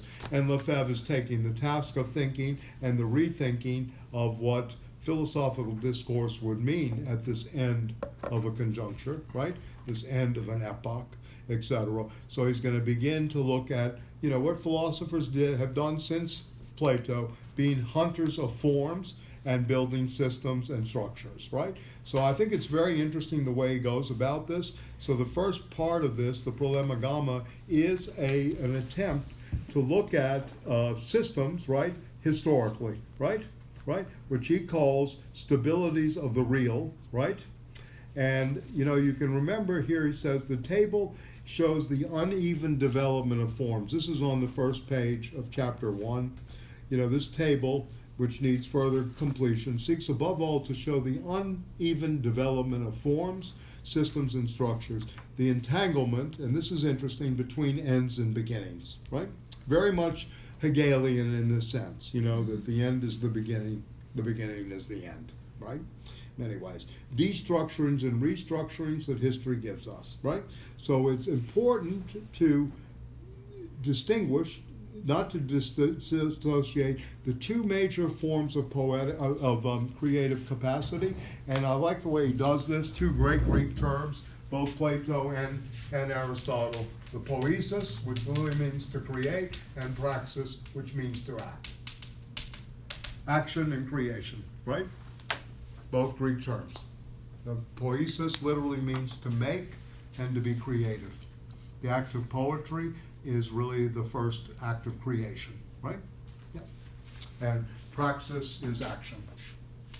I think I told you that, or at least I mentioned this, that Goethe in Faust, when Faust in the beginning of the play is translating the Bible, he begins translating the Old Testament, and he's going, in the beginning was the Word. He crosses out word, Wort.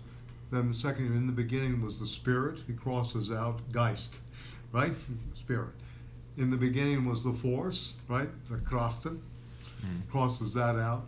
And then he goes, in the beginning was the deed, praxis. He leaves that, right? So it's kind of interesting that this is being used once again. So these are the two creative capacities that should not be so much disassociated, but always thought together. And in philosophy, Aristotle is the first thinker of praxis, no question about it. Certainly his Poetics is the first systematic treatment of what poetry is. What does it mean? Although this is in Plato, and somewhat, as you've read a little further, Lefebvre is on the same page as Heidegger. Time to go back to the pre-Socratics, right to the elements, and to think it through in terms of our intuitive capacities rather than conceptual. It's good to go back to the pre-conceptual moment. Okay, so anyway, this is very important, and then he talks about Engels on the family, the origin of the family, the private property and the state, and then the true of the political, juridical, legal, religious, and philosophical systems in general, etc. So he's going to go through this in human history using the terms praxis. We're not seeking to construct an ontology under this cover. We must not ontologize history. So this is interesting. It's very different than Heidegger, if you will, in some ways, the history of being. So this is a separation outside of Heidegger, even though his plan is coming out of, quote, the end of philosophy and the task of thinking. Okay? So there's this ambiguity that goes on in the relationship to Heidegger. I want to be clear about that. And they're very different in terms of their approach to the everyday. Okay, so A, the archaic systems, pre-capitalist societies. Right? And this is great for curriculum studies. I mean, this would be great in terms of, our own models, history of the systems of thinking, which would be a domain, and then you would also study systems of culture. Systems of culture theory and histories of cultural formations, right? I like this very much. Cosmogonies and mythologies, of which several survivors remain. The symbols, the proverbial expressions, active writing, predominance of signs over symbols, and today of signals over signs. And this is a very smart man. I mean, I can read you every theorist that's just in this sentence that he's really, going with and against, right, in a sense. Derrida, Jack Goody, right, on writing, right? Of course, the signs and signals, Mikhail Bakhtin, the whole Marxism and the philosophy of language, right, etc. And signals over sign. What we're getting, and then this is something we could think about too, is from the social democrats. I know I'm harping on this, but I think it's important. We're getting ideological signaling. We're not getting signs. We're only getting signals. We're not really getting a material semiotics out of these people. It's a signaling. It's not really ultimately a new language, or a language, as Beth was saying, that's historically grounded, right, in which a semiotic system must have, right? It's ideological signaling.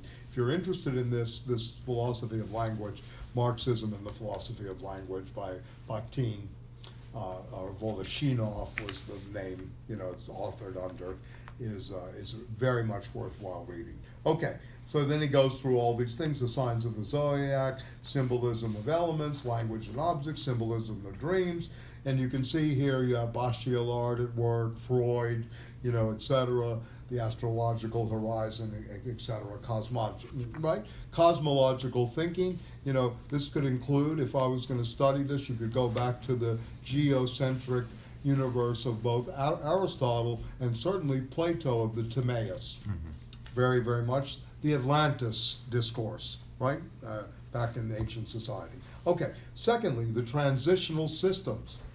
And this is for Peter and Rachel, right? Attached to biological, physiological, and territorial determinations broken by industrialization, but not without leaving survivors and traces. Systems of objects, right? Okay? Systems of dress, determined by dress, age, caste, group, region, nation. Systems of food, according to the use of a staple, wheat, and Peter likes this garlic versus mayonnaise societies, right? The people of the garlic cultures are much more advanced over the people of the north who eat too much mayonnaise, right, etc. Okay, systems of kinship reduced by simplification to the conjugal family, and systems of ludic objects, ball, football, board game. And this is interesting. We have very under-theorized leftist approaches to gambling, games of chance, all these kind of things. Very, very important. Okay? All right, and then C, the next moment, the constituted forms, right? These forms that issue from urban life, right? More generality than the previous mentioned systems. Greece, right? Grammar, syntax, formal logic, etc., etc. You know, Greece and Rome, rhetoric, practical use, theory of figures. Then Rome, Roman law, formal law, etc., very important. And then he goes into centuries after that. Obviously, the upper Middle Ages, the later period. Codifications of rituals and customs, the book of the courtier, you know, etc. The prefiguring of the Quixotic myths, right? The troubadour songs, all of this stuff, right? The 15th century, spatial and temporal perception, how perspective and standardization of time takes place. This is really good stuff, you know, here that he's doing, I think, you know. 16th and 17th century, obviously clear, homogeneous and infinite space-time. Galileo, Descartes, and Newton. I would add, of course, Francis Bacon, right? Huygens, Copernicus, you know, without Copernicus you don't have any of this, you know. So, but anyway, you can do this. Developed tonal system, Rameau, Rameau's nephew, that's Diderot, right? And in fact, Hegel said that the phenomenology is really the journey of Rameau's nephew. It's really a kind of systematization of Diderot's Rameau's nephew. You know, one of Hegel's favorite books. Yeah, yeah, by Denis Diderot. Leibniz and Condillac, you know, the combinatory conceptions of intelligence, very important, the art of combinatory logic, civil code, you know, etc., rules of exchange, fair contracts, etc., etc. So, again, all areas of study, right? Again, you know, to me, the university is so far behind. You just start looking at this in terms of what is going on in terms of the knowledge production and how undereducated or not even educated people are, you know, including 95% of the PhDs, you know, et cetera. Yeah, and, you know, with all due respect to the, you know, quote, culture of that, you know, that factory, so to speak. Okay, so then ruptures and dissolutions. So he begins a rupture, and most of you probably know it's Nietzsche's friend who invented the term Renaissance. Jakob Burckhardt was the one who, Jakob Burckhardt, a Swiss historian, the history of the Renaissance civilization. 19th century term is Renaissance, right? The peasant community, 15th to 19th century, extended patriarchal family, formal logic, very interested, attacked by dialectical thought. And for those of you that were at the old 72nd Street site when we did dialectical logic, Henri Lefebvre, you know, that book is really an attack on formal logic. Yeah, and the history of formal logic, which goes back very actively, but in modern times is basically Gottlieb Frege to the present, right? Is the formal logic tradition. Then dogmatic and systematic philosophy, critiqued by Marx of the Hegelian system, the Teleon system, the end system of philosophy. Competitive capitalism with its blind and spontaneous self-regulations. Blind and self-regulation, spontaneous under the double pressures of monopolies and the working class. So it's very important here. It's very good here about to look at this, right? Regulations in that light. How does the regulation happen, right? Very important. Another very under-theorized, group. Yeah. Anyway, language, logos, fetishized and corroded, 1910. So you can see the way his mind is thinking about history here. Classical perspective, tonal system to the tonic. Absolute space-time, the Euclidean dimensions, the circular clock, system of nature, real and solid perception, art, fetishized and in the process of dissolution like language, process of destruction, self-destruction, Dadaism, surrealism, shifts from signs to signals. By the way, last night I saw Marinetti's cookbook. Oh, yeah. Have you seen this? We have it, yeah. I've You read have it. it? You've read it? Yeah, I have the book. Yeah, it's interesting, huh? Yeah, Yeah. it's good. Yeah. I He enjoy wrote it. he wrote this because of a What- possible suicide, by a loved one or something like I that. don't know. Yeah, I just yeah, think and they it's a came up with complete this cookbook. mockery of the bourgeoisie. It's hilarious. Yeah, it's hilarious. It's a yeah. joke, yeah. It's a Marinetti- complete It's a joke, joke, yeah. The Futurist Manifesto. It's very interesting. Does yeah. It's really good. Yeah, it's available in a Penguin edition. Yeah, Yeah. I never read it, but I looked at it. I really like it. Yeah, I laugh yeah. at it often. Yeah, good. Okay, so you have local and national systems of objects, clothing, furniture, food, situations, trades, functions, and roles, collapse of philosophical political systemization on the biological basis, racism. What is racism but this, right? Yeah, right? The collapse of a philosophical political systematization, or the territorial basis, which is fascism. Very interesting, right?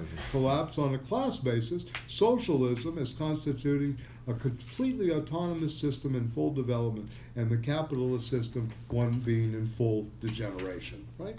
And then the second half, virtual complete explosion of the city. And most of you know that Lefebvre wrote a very famous book called The Right to the City. And this movement, the right to the city, comes out of his notion, and also a book called The Urban Revolution. So this was, again, a mind that was very much involved in everything that was going on around him, in this time. And someone very, again, not taught in the United States much at all, And then finally, new constitutions, everydayness, right? Private life, work, habitat, very important, the world of the image, the car, destruction of cities, codification, the highway code, technicality of social, and then the system of survival as a system. So anyway, this is his general outline of uneven development of forms and how one would go about it. Yeah, want to say something? Or, yeah. Oh no, I mean, Yeah. I just thought it was great to read this chart. I don't think I'd ever really had to read a chart like that before. But to think through this is actually pretty amazing. Yeah, First it was a little uncomfortable, but Yeah, it was that's worth good. it. Well, the radical imagination should give you great discomfort. Hopefully you don't turn to hard drugs, or at least you can handle the hard drugs if you turn to them. You can afford them. Anyway. It was cool. All right. Yeah. So I anyway. like that. Okay. So in yeah, this, please. Yeah. He talks about socialism after 1953, but not before that. No, that's right. Just noticed. Yeah. Yeah. Marshall Tito. De-Stalinization. 2 moments. They're very careful on this kind of stuff. Yeah? The 20th Congress, they're very, very careful about the 20th Congress. So that's when Khrushchev announced the period of de-Stalinization, right? That was when the announcement happened. Yeah. Okay, so praxis, right, which is interesting, and this is a nice play of his, which is sort of Heideggerian in some ways, and Derridian in another way. Praxis was reintroduced by Marx to avoid the confusions of the current word practice. It did not avoid contamination. And today it encompasses many different meanings. It can denote any social activity, thus human activity, but it can be contrasted with pure theory and knowledge, and what claims to be so when they brings praxis close to practice in the current sense. Finally, it can denote specifically social activity, that is to say, relationships between human beings distinguished by legitimate abstraction from relations with nature and matter, technology and poiesis. It is the final meaning that we are trying to discern and define. It is not the sense of the word in Greek. Is this not also the sense? Pragmata are affairs in general, things treated or managed by human beings in their active relations. Very much how pragmatism as a philosophy is so far away from the original Greek, to manage one affairs. You know, tina to, in Greek you say tina to pragmata. What are your affairs of the day? What are the kind of tasks of the day? It's very far away from this. So we shall develop the thesis, and I like this about Lefebvre, multiplicity of possible analysis, right? So it's a very layered, right, unfolded kind of dialectic that's working here. Determinism, chance will, does not seem to us incompatible with the distinguishment between the dominated and non-dominated sectors, even in history, nor with the difference, and this is interesting, between repetitive praxis and revolutionary practice. Yeah? What does he mean by repetitive practice there? That which just reproduces the status quo? Yes, to a degree, but it also, becomes part of habit, yes. Becomes a habituated way of dealing with stuff, yeah. Whereas revolutionary praxis is more of a rupture, the revolutionary praxis. Right? Okay, so then he goes on, stages and movements, right? All praxis is situated in history, is a creator of history. So Sartre says we ourselves are projects, we make ourselves. For Lefebvre, praxis is situated in history, a creator of history. So total history would thus be a history of praxis. What was the praxis during that period, right? It would tend to the extreme towards complete knowledge of human development, so a few stages. So he goes through division of labor, right? The split between groups laboring on matter and the groups operating on other human beings. This is an interesting distinction, right? Those operating on matter, right, in terms of a division of labor, and those operating on other human beings, the warriors, the priests, the administrators, the traders, the educators. Inequality of functions and struggle for the relative social surplus product and penury. Exchange and trade, money, market, and language. The generalization of the commodity, social use of the concept. From powers to power. From social functions to the state of functionaries, notables, etc., the political and the statal, the practical use of discourse as a means of action, and then classes and class struggles, independent of territory, tactics, strategies, the instruments of combat, which also includes ideology, logical rationality, analytical and dialectical reason, and then constitution, consolidation of everydayness, and the ambiguities of the everyday. And this is always important too, because we try to avoid ambiguities instead of looking at ambiguities. We've also displaced this kind of logic of ambiguity in the need for clarity, but we don't really get to that clarity because we're still, through this shadow, if you will, of ambiguity. Yeah? What Nietzsche wanted to dismantle in what he called the twilight of the idols, the world of appearance, right? Sense. And then technological and bureaucratic society as a network of self-regulation. Then he goes on to poiesis, and then he goes on the foundation of the village, the city in general. There are 11 categories: Greek polis, the Roman herbs, the Platonic idea of absolute love, the medieval city and project of accumulation, foundation of ethnic groups, peoples, nationalities, proposition of the total man, and that's interesting. That's Fournier, that's the phalanstery, the group that has no regulations, right? This was the Fournierian utopian speculation, and the Fournierian, the first place of the Fournierian socialism was Dallas, Texas, Fort Worth, Texas, right outside of Dallas. The first experiment of a Fournierian village was in the United States, in Dallas, Fort Worth. We'll see you. Okay, no problem. Yeah. And then the unity of negations, the new totality, the working class as bearing within it the radical negativity, psychoanalysis, a new catharsis founded on the transparency of individual consciousness, including magical operations, means of prestige and influence, opaque symbols, concepts with hidden implication, thus including an elucidation of conflicts, and then the decision to change everyday life. And how do you basically taking up moments or residues, art ceasing to be an end in itself or specialized, autonomized activity, become a means for transforming the everyday and an instrument of real life. And this is interesting too, because he obviously has in the everyday objects of Duchamp, as well as other things that are, that play out. The constitution of the total, the world wide, and this is Kostas Axelos, planetary man, planetary technology, is what Kostas Axelos, actually writes a book on. His good friend, by the way. I forgot to mention that Axelos is very close to Lefebvre, and vice versa. Okay, so declaration, and this is interesting, of war on the cybernanthrope. This is basically your technocrats, right? Right? A human in the symbiotic relationship with a machine or system. So this is a very interesting term that we forgot, the cyberanthropope, right? That he uses as a parody of total man. You know, we use nerd and all this. This is much more interesting as a parody, right?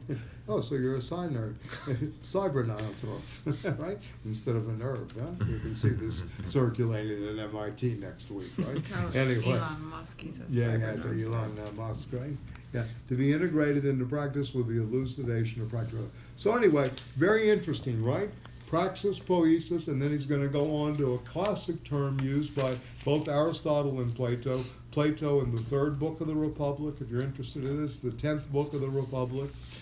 Mimesis, imitation of reality. Aristotle, the action that imitates reality in the poiesis, his definition of mimesis, right? Vis-a-vis the poetic, always has an action with it. Plato, it's more reflective, contemplative, right, in many ways. So, right, so for him, does not coincide with that of imitation, and you can see this, it's a much more active. It is not reducible to imitative repetition, and Beth left at the wrong time. You know, repetitive praxis versus radical praxis, revolutionary praxis is different because one is, you know, not imitative repetition. Right? He goes into that later in chapter 5. That's right. That's right.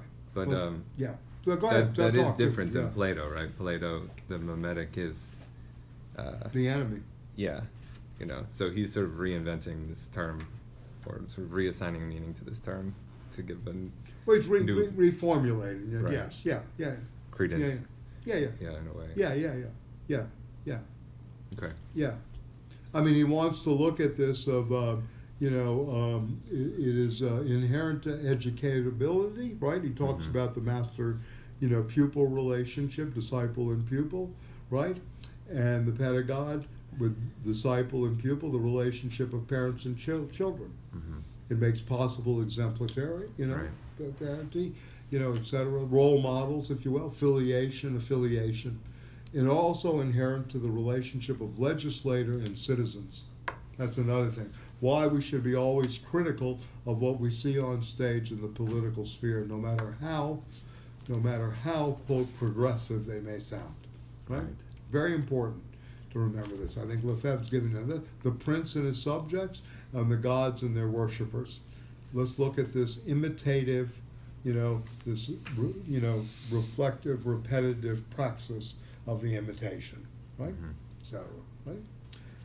On the condition, right, we should say it secretes structures, maybe, something that we could look at, and that we do not, but as concretions along the way, yes, on the condition that we do not separate mimesis from praxis and poiesis, and keep in mind the obstacle-ridden and conflictual character of becoming, right? So you just don't join DSA because of what you heard, right?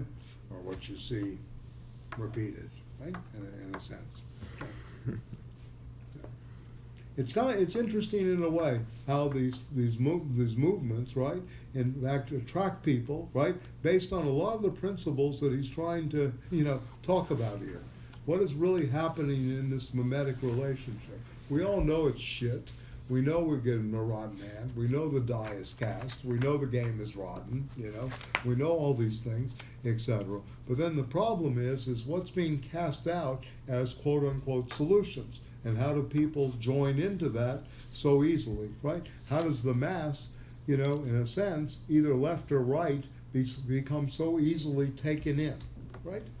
And I think he's speaking to this in a lot of ways. I think this is important. Right? So he goes through 5 of these, and you can see Baudrillard, simulation and the simulacrum as method of thought, the rise of a new kind in the human, antagonist of total man, the caricature, simulacrum, parody, inverted image, right? The cyber anthrope, The inverted image of total man. I like this. This is very good. Oh, yeah. Instead of the Sheldon Wolin notion of the inverted totalitarianism, right? Right? A new kind of human species, yeah. Yes, a new Homo kind of datum, right? species, There's right? your Homo datum. Yeah. And Right. kind of a Stiglerian thing going on there too, right? Yeah, yeah. Well, Stigler's later Taking than all this, this, but yeah. yeah. But I mean, I don't know if you read this, but they're thinking through similar problematics. There's Yeah. no question about it. Yeah. So it's very interesting, right? I mean, any thoughts up to this point? I mean, this is just the prolemogama, and then he goes on power and residue as the last part, the irreducibles, right? And Right. it's interesting, this notion of residue. What is the residue? The Hegelian remains, if you will. He's also speaking to this. So he has religion, vitality, natural and carnal, right? Philosophy, the residue, the non-philosophical, the everyday and the ludic, the political, the private life, privation of everything that the political takes hold of, the state and the statal, the singular and singularities, liberal, centralization, decentralizations, mathematics, number and measure, drama. I go through that every day, right? I'm sorry. Structure, then time, history, dialectical movement, and the tragic, right? Interesting, right? Yeah. Technology and technology, the unusual, the imaginary. So you get the idea. The state of survival, when he's writing this, is probably thinking about it in the 50s and even more in the 60s. I don't know the actual. The date of the translation was 2000. Was the first time this was published. Lefebvre was dead 10 years then. When I looked it up, it said 1965. This text is from. Yeah, I think so. Yeah. And yeah. Search for Methods from '63. So it's only a couple of years. No. Search for Methods in the 50s. In '50s. Yeah. Okay. Yeah. So Yeah. that was a reprint. About 7 or 8 years later. Okay. Yeah. Interesting. Yeah, 65 makes sense here, and the Althusser, one of the reasons I chose these in succession is that Althusser is 67 on the theoretical, practice of Marxism as a philosophy. Okay. So what we're really looking here is how do we educate in the future? Yeah. This is really the dialogue that we should be having with this, and is this how vital is this to quote this project, and also what do we do about it, and is this really the foundations of a new kind of Marxist education, real education in a way. Look, for my own personal reasons, one of the reasons I always liked Marx was not so much about the fire and the revolutionary overthrow. Of course, that's exciting, and etc. But it was always about the educational, the level of the educational totality that was always going to be engaged, right? But it always left something to be desired, the traditional educational system, right? No matter how good you were in it, no matter how smart. So this always had at least a resonation with me. How do you deal with the totality and the total person, if you will, or the whole person? Now this, of course, smacks for Althusser of humanism, and we'll talk about this when we go to him. I don't know if we're going to get to it in any depth. Only because it's the poetic, though. Yeah, in it's some like- ways, yeah. Okay, ways, well. But let's go on. So the next assignment, in the book, the whole book is worth reading. I think the next part was basically on the superseding of philosophy, right? Chapter 4, actually, which was, I would read all of it, but chapter 4 is the opening of the Testament. So then the question is, what is our legacy? What do we have here to work with, right? What do we actually bring, quote, to the table, right? And what does the shattering, poses the question, what does the shattering of classical philosophy mean? What does that shattering mean? And shouldn't we always be, look, Derrida and company, the deconstruction of the history of philosophy. Certainly Heidegger, same thing. Husserl in a different way. Nietzsche, let's start over, beyond good and evil. Yeah. The philosophers of the future will be the great tempters, right? So we're really, in a way, here, you could talk about this as the great temptation to the future. It's uncharted, right? But it is the great temptation to think, the future. And is that future past? Is it a future's past, right? In terms of the legacy, right? Yeah. So anyway, so this is the kind of thing. And what is the temporal dimension here? So he's doing a classical kind of way of the epochs of ancient society, feudal society, and modernity, or in Heidegger's term, the history of the one, the history of, or at least the being of the one, the being of the nature of natura, and then the being of self-consciousness, right? So you have the ontology and then the historical working together. I don't know if this makes, No, yeah. I mean, I'm just gonna try to, yeah, go ahead, I'm listening. What is I mean, we went through this. I thought one of the better sessions on the Heidegger was the time we did Nietzsche and Heidegger on history together. Yeah. Yeah. But go ahead, Josh. What is the when did Derrida wrote this kind of margins of philosophy, marginality, and he's writing sort of about residue, right? 1968, Margins of Philosophy was the 68. title of the book, but Yeah. the fundamental essay was The Ends of Man, Okay, the end of philosophical anthropology. because they're really, I mean, it's a pretty similar idea in a way.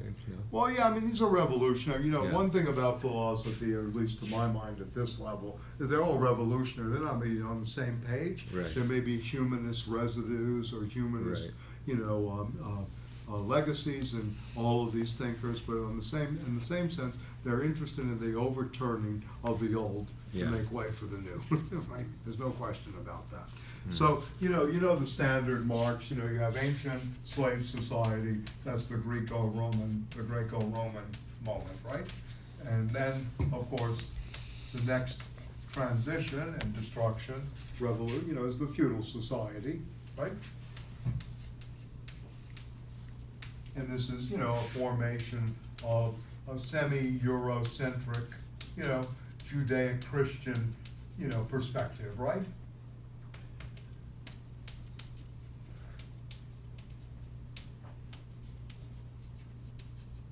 This, of course, culminates in the Roman Empire, right?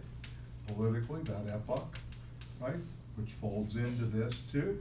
This is the beginning of the burgher class, right? The struggle in the ancient society is between free man and slave, between,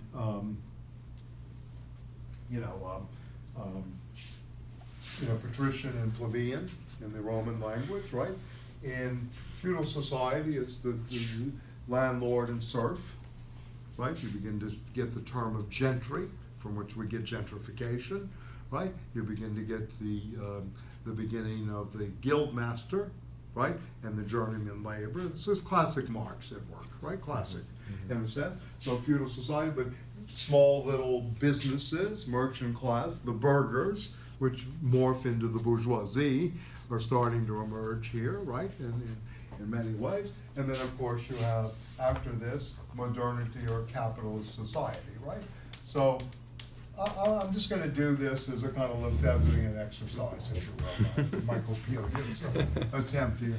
So anyway, then you have, this is the Marxist, the standard Marxist view, right? So modernity is, of course, the class struggle is reduced to bourgeoisie and proletariat. The new class emerges, the bourgeoisie. Some people date this as early as, the 1430s now. 1484, the Treviso arithmetic, which complicated mathematical tables. This was an arithmetic developed in Treviso, Italy, and was a new way of keeping the books outside the abacus, right? In a way that made it possible for the new mathematics to help merchant class develop, right, in some way. And then, of course, a lot of people, the discovery of the Americas, 1492, and then, of course, we have the scientific revolution, in science, we have, during this period, we have the Copernican revolution, right?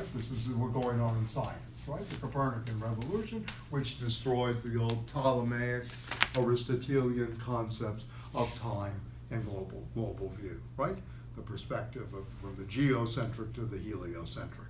What about the banking system? Yeah, I was going to talk about that. Great book, by the way. I just recommended it to Jeremy Glick, who's doing a class on Dante and Ovid. Birth of Purgatory by Jacques Legoff, an annals French historian.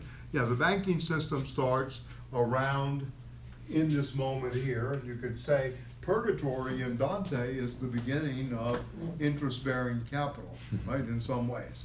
This is part of the dawn of the banking system, right, emerges. And the two great families, as you know, of Europe are the Rothschilds, right, in one way, the banking family, and of course the Medicis in Italy, of which Rossellini does a great historical film on the Medicis, on that moment. So yes, and I'll just do this quickly. So of course you have the pre-Socratics, certainly Socrates, the Athenian city-state, right? Plato, Aristotle, all this thinking going on, Euclidean mathematics, Pythagorean theorem, all of these things are happening in the ancient society. They still are dominant during feudal society, and some people will call this the ancient or slave society. Other people will call it, the Greco-Roman epoch, right? In some ways, etc. The one question I've always had: why the mode of production? Since they were so much more sophisticated in Alexandria, where the library was, and the materialism of Aristotle is really going east. Why doesn't the Arab world develop much more rapidly than the West? What happens? What happens? And one thinking about this, why they never went into modernity, is that the Quran forbids interest. Yeah. Right? So the banking system is completely lost on the Arab world. But again, what about the mode of production much earlier? This is a big question.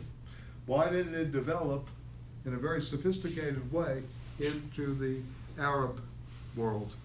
Because they read Aristotle. You have the ninth thing from the 9th century on, all the way through the 13th century. The Arab materialists, Al-Farabi, Al-Kindi, Averroes, all these people, very sophisticated philosophers.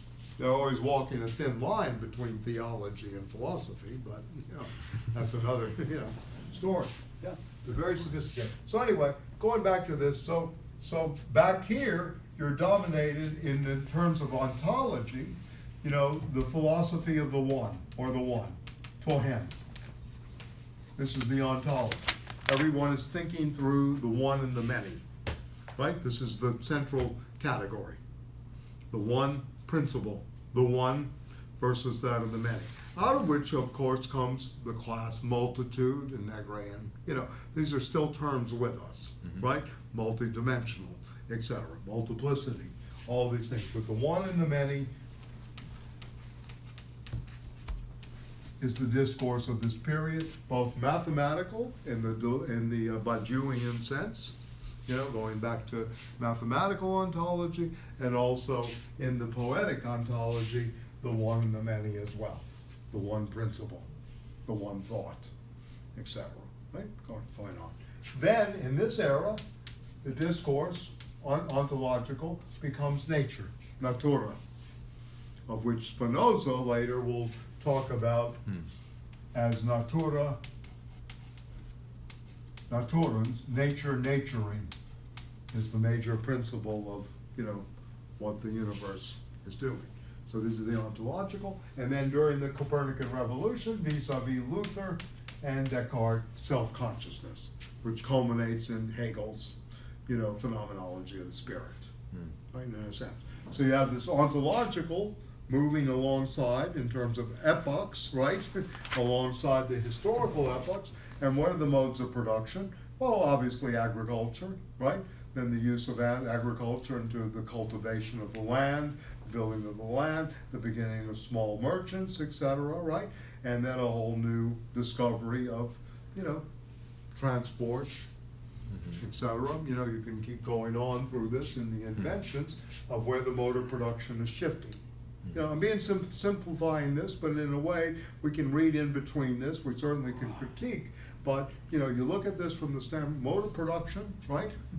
Standard Marxist thinking about how this is destroyed. This is destroyed, right, by this, right? We're living here, and then what have we morphed into today? It's hard to describe. I mean, trans-garrison, national state. I don't know. What are we really about today? Technocracy, technological industrial capital. What's really happening here? At this moment. What are we form do we give? We have, of course, mercantile, merchant capital, industrial capital, technological capital. What forms of capital are we looking at today? In a different way. At the same time, what are the modes of production? Remember, why is the Greek world so easily taken over? They don't have hydraulic systems. Even though they have the sea and the command of the sea, they don't really develop the waterworks. The Romans are experts at this, much better engineers, right? In a sense, right? Yeah. What paves the way here? And then, of course, you can read the estates as well. How does the class formation happen within this as well? Yeah, please, go ahead. Yeah, and it's interesting, like Andres Malm's stuff on Fossil capitalism, yeah. He's good, by the way. I recommend reading this. I haven't read all of his work, but I've looked at it. Andreas Malm, fossil capitalism, very, very active today. Yeah. What were you going to say? that was the steam engine is really important. It's not only important in terms of what Marx said in terms of development of the forces of production, but it's also part to our detriment now of where we are environmentally. Yeah. And control. And control. Yes, absolutely. It's much easier to control people. Absolutely. Yeah. Right. So I think what Lefebvre's on to, and then you could read within this, what is the practice of everyday life here? What is the role of myth? What is the role of symbol? What is the role of the poetics, right? What are the references about, right? How do the texts operate, right?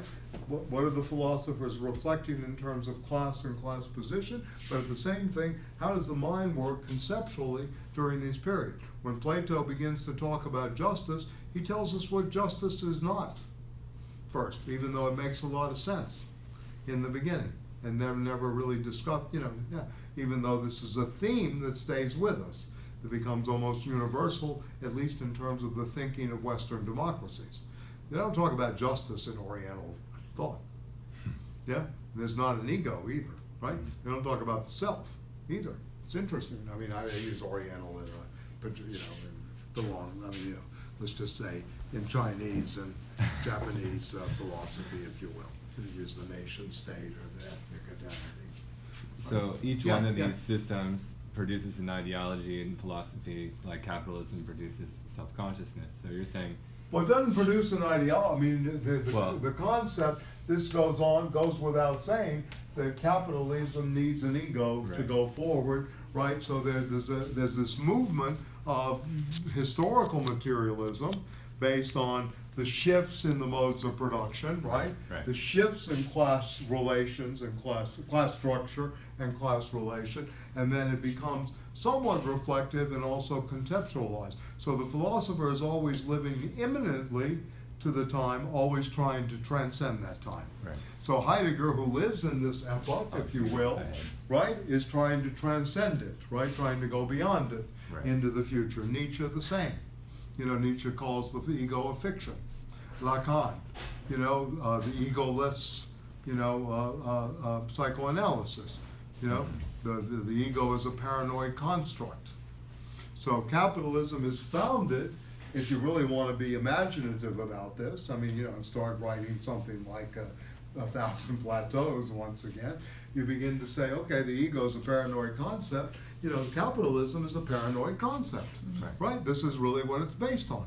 It's paranoia, right? It's a pathology, right? So this would be interesting to start thinking this way, right? Yeah.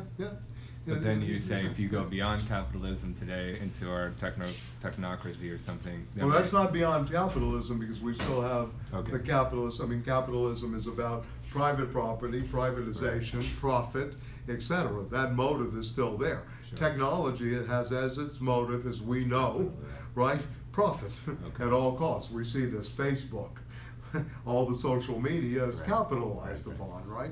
Arto keeps telling me, what kind of money we can make if we put up Facebook ads on it. I'm going like, man, what are you talking to here? Anyway, Yeah, okay. All right, but Well, yeah, please. just because if you have a collapse of capitalism, then you have ultimately. Well, it's not a collapse. I mean, it's a question of the destruction. We still have remnants of a feudal society. Right. Interestingly enough to me, and I mean, I don't have the time to write this, but I'm certainly intuiting, this, and I wish someone would do it, that, basically technology, the new language of alphabet, Google, etc., the new linguistic capital, has remnants of medieval nominalism. So ironically, with all this progress that we have in advanced capitalism, right, if you will, right, at this advanced stage, right, of course, the development of the productive forces, right, we are living in the universe of a feudal society's terms, right? We're only living in nominalist terms. We don't That's think true. dialectically. Very few people are thinking dialectically. You can Everything's regret. referential point. Think about how you use the computer, how you're shifting on that. The 0 to 1 binary operations that you're doing. Think about this, what this does neurologically and what the neurological capital is in relation to the capitalist system. I think these are very serious questions that we should be asking too, as well as, how do we help Venezuela, retain some sovereignty in the global, geopolitical sphere. Yeah.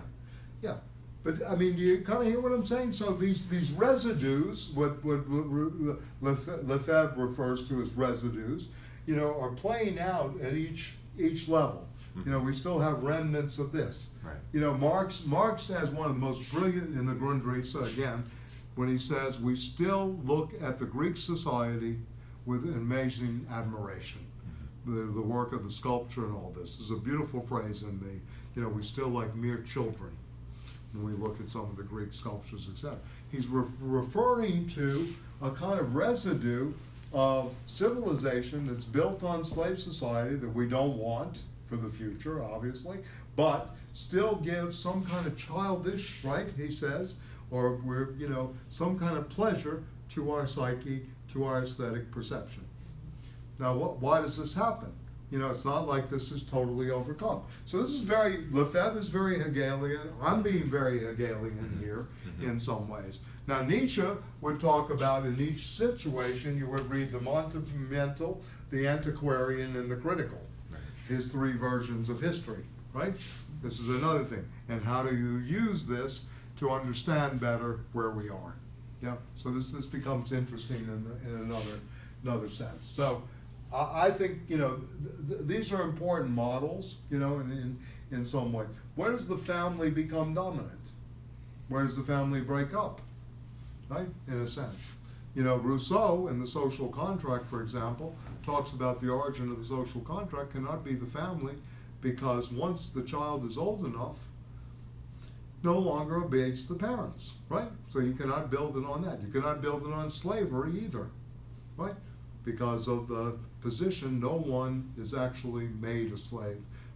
I mean, one is never really a slave by nature. He argues with Aristotle, right? So you cannot build a social contract on slavery. You can dominate the society through that, but one of the reasons Rousseau was dangerous to his time was that he was against slavery completely. He went against a whole Eurocentric tradition. This is built on slavery too. The other one's built on slavery. Yeah, and no accident that Spartacus becomes one of the great groups, right, in terms of revolutionary history. This is what Rosa Luxemburg was. She was a Spartacist. So Right. modern society is built on a childlike belief in liberalism? Yes, well, I don't know. I mean, that may be a good analogy in a sense, yeah. Well, listen, I mean, at least in my reading of Marx, I mean, I read Capital at several levels, right? I mean, it's certainly black humor, right, in many ways, and that's the literary value of it. But also, at the same time, Marx is very impressed with this level of production. You feel it.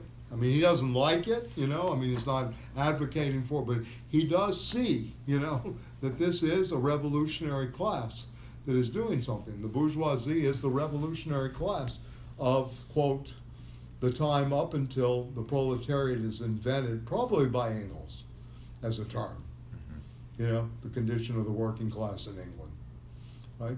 You know, where you're from, you know, I think he's the one who really invented the term, and then it took hold, right? In a sense. I mean, even though they're literally there, the term is not really used until the 19th century, the proletariat, right? And so anyway, I mean, I think that, you know, the problem is always, you know, what is it in the system that are weapons that can be used against the system? You know, when Marx says in the manifesto of the Communist Party, the bourgeoisie will create the weapons that ultimately will undermine them. You know, and we've forgotten how to think that way too. How do we look for weapons that are already pre-existent, that are right in front of us, and we can use? We're all too ready to negate it, right? You know, I mean, I remember being at a meeting at the Brecht once, and the woman, why you want to do psychoanalysis? You know, I'm thinking to myself, what kind of thinking? I mean, you know, people can't grow. People can't, you know, understand their neuroses, either whether it's coming from without or from within, and all this kind of stuff. But this is part of the problem. You know, people don't want to see what weapons and what critical weapons are at their disposal, and then to use them. Instead, we get the politics as moralism. And there's no distinction between politics and morality since Machiavelli. There's no such thing. You know, politics isn't about moralism, right? Yeah, it's not about. Yeah. So anyway, I mean, I think that Lefebvre is really doing is a really good favor here in terms of legacy. And yeah, why don't we turn to that for a little while, and then I just wanted to do this because I think it's important. Look, you can do a history of being, the ontology. You can do a history of becoming, right? Again, I'm emphasizing history here, capitalized, right? You can do a history of philosophy through the lens of what ideology is responding to at that time, what is its relationship to the scientific moment, as well as the mode of production, which are not too far from each other, right, in many ways, Sure. right, et cetera, et cetera. Yeah.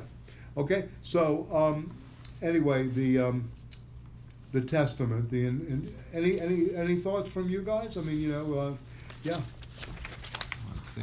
right. I mean, there's a lot here to work with, and he goes back to, you know, what we did read here, the 1844 manuscripts, right? In order to understand page 103, alienation, Marx reconstitutes the path of disalienation. Fourier conceived labor leveled down, fragmented, and therefore unfree as the source of property's perniciousness, which is to be annulled as such. Fourier imagined the subsequent superseding of the division of labor, that is to say, his project was expressed in images and utopian dreams. Yeah, and he imagined this in terms of agricultural labor, not industrial labor. So it's interesting the way he does this in terms of how you inventorize the legacy and the thought before this, before this time, right? Yeah. All right, so let me just go to maybe one thing here. Threatened at every moment, this is page 105. Between all the changes that have affected social practice over the last century, some concern our proposal more directly. Retain those which we see a kind of warning, the urgency in praxis of having to transform the praxis or at least decide to do so. The urgency of these decisions consolidate rather than undo the theoretical kernel and fundamental project received from Marx. Benjamin, we lived in a permanent state of emergency, which he takes from Carl Schmitt. Agamben today is constantly referring to the state of emergency that we live in, etc. Okay? So the changes, first of all, the nuclear dangers. Anyway, at the bottom of the page, life has not yet begun. Will history, according to the Marxist project, undergo a qualitative mutation and become time dominated by thought? This is interesting, whereas up to now technology has only dominated space. Interesting, huh? Where time dominated by thought. Very, very interesting. What we call history, which includes the deep historicity as man, as the prehistory of man, the mixture with nature, human struggles, still an extension of the struggle of species. Whatever happens, this mutation will take place under the sign of mortal threat. The threat is accompanied by contradictory phenomena, a general and apparent passivity, an aspiration, real to say, entering into the real for something else, a rejection of the fait accompli, and of possible catastrophe. These phenomena not only have their meaning in and through the risks of threatening the whole planet, contributes to constituting worldness in praxis. With life and ruin mingling in a conflict that is hidden but acute, a new life needs to arise from this. The threat, and more than the threat, the constant actuality of planetary destruction, and we can read environmental catastrophe here. I mean, Even more so. Even Yeah. more so, I mean, right? you know- Precedes entry into planetary life. Okay? Yeah, go ahead, I'm listening. And then radical mutation of ideas and representations of ethics and aesthetics, right? I mean, Yeah. at least with the nuclear threat, you have the possibility of not exploding the world. With the climate threat, it's already done. Like, Yes, that's right. there is no. And the choice is not mitigation. We're already traveling down that road. Yeah. Like, you can't. There's no negotiation. You know. Michael, you don't want children for what? Yeah. I mean, why would I do that to the child? I'm sorry, but anyway, you talk about egotistical acts in this. And then the age of anxiety, yeah, right? We should be nice about this, right? So all due respect to all the baby strollers and Terrible. anyway, yeah. Anyway. So yeah. So mutation, right, and the earth. So the aleatory intervenes, and this is a term that Althusser uses, page 106, and can be recognized in all domains. Each moment is seen as a gain and as a chance. So when you talk about aleatory materialism, you're not only talking about a chance only, but you're talking about a gain. So this is very interesting. It's not risk management, right? It really is change and gain alongside of chance, right? So think about this too. This is the Epicurean notion of the atoms in collision, right? That can produce contingency and chance, right? This is the aleatory. This is very interesting in I think the way he connects this, and obviously. Althusser reads him later in the book called The Philosophy of the Encounter. He's really trying to think through what a new aleatory materialism will look like, right? Very, very important, right? Okay, so in the same gate, the possibilities of life and those of death pressed together, the dialectical unity of life and death, of being and nothingness, no longer presents itself as a speculative vision. The nuclear dangers, and again, ecological disaster, appears as the reverse image of the abundance made possible by technology, as also of the cybernetic automism that seeks to super-organize society. It puts these in question and tends to create in the negative the world unity that cannot but become positive. But this gigantic procedure we are already well beyond philosophers and philosophies. One modification, our main concern, the recent consolidation, the crystallization of the everydayness character of modern societies. And this is a term he will harp upon in his entire career, the everydayness, right? We observe around us, we are taught when they're more distant, we postpone this for the time being, industrial society or technological society, society of abundance, society of leisure, society of labor or of non-labor, state capitalism, socialism, civilization, era of the gadget, etc., etc.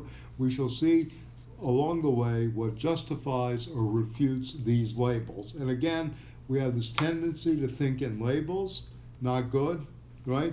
To really think of this, what do these isms mean? What do these labels really mean? This is where, again, phenomenology comes in as a way of releasing prejudice, prejudgmental thinking, right? And getting to the phenomena itself, right? Okay? So Of course, there was a life in the past, the repetition of habitual gestures, eating, drinking, sleeping, working. For them, it was a hard job to gain this life. It was hardly more than survival. But this life of each day was enveloped by great cycles, systems, months, seasons, years, life and death, religion, the sense of the sacred, morality, penetrated, metamorphized it. What contemporary sociology and ethnography call cultures, a procedure, transfigured life. Their concrete system extended into the everyday, and more exactly, they were not systems, culture in the present day system, styles of life, works, and of civilization. So style becomes very important here as well, right? Style is very important. Mm-hmm. And that's another thing the left never really talks about, is style. Mm-hmm. Style of life and style of living. Not as lifestyle, but the style of living itself. Mm-hmm. Yeah, not as a lifestyle thing that you go to the mall on Saturday and you go to Fairway on Sunday and you know, etc. That's not what he's talking about here. The style of life. So, yeah. So he goes on with the Bildungsroman. He uses literary examples, which are very good. Again, one of the great studies of the Bildungsroman when he was still a Marxist, Franco Moretti. It does a whole study of the Bildungsroman, which in German means how one is culturally formed, right? The novel of cultural formation, right? The apprenticeship of Wilhelm Meister, right, that he mentions here, which becomes, by the way, the goalie's anxiety at the soccer kick in Wim Wenders' film in the 1970s. You know the film? It's a very good film. It's a very good film. It's a Peter Hanke story that kind of undoes the apprenticeship model of the Bildungsroman. So it's good to, again, we need literature, art on this graph as much as possible, and especially filmic representation. Anyway. All right, so leisure time, etc. I like this too on page 109. Everydayness raises new questions. First of all, this one. Do we accept it in its modalities, both strange, alienated, and trivial, inhuman and familiar, disjointed and monotonous? Do we submit to it as a destiny, or can and should we envision a mastery of the everyday as a dimension of freedom? Interesting, right? A radical transformation of man become everyday and defined up to a certain point by everydayness. There's a theoretical decision, a project to bring to light, a word to pronounce. Yeah, you were thinking, yeah? Yes, freedom is always a little bit tricky for me, especially after reading that Adorno subject-object Sure. essay. But I also, just to go back for one page on 108, this part where he's talking about the split of real life into separate functional organized sectors is sort of what we were referencing Fragmentation, before. yeah. And then it concludes in brief, everywhere passivity, non-participation. Right. Which is, it was great. It was a great line. Very good, yes. Yeah. Right. Good. And then should not the old watchword shining at the threshold of a thought that sought to be no longer speculative and purely abstract, Marx's thesis to transform the world instead of interpreting, and then Rimbaud's injunction to change life, which I really always have admired greatly, and I love his poem. This is certainly personally one of my favorite poets. Take on a new meaning, more precise and broader in the face of the everyday established as such. Yeah. Right? When he emerged from the spheres of speculation and began to explore praxis, Marx brought dialectical analysis close to the everyday, but the proletariat of his time had not yet been immersed in the everyday. Right? The honor of labor, the ethics of the trade still veiled the triviality and humiliation of the everyday, which since then have borne down with their full weight on the working class, even if the material situation of the proletariat is improved in the major industrial countries. For Marx, proletarian negativity had challenged bourgeois society as totality, and yet had to promote the everyday life of the proletariat and its positivity. This challenge today has to take new forms, in particular because working class confrontation is hesitant.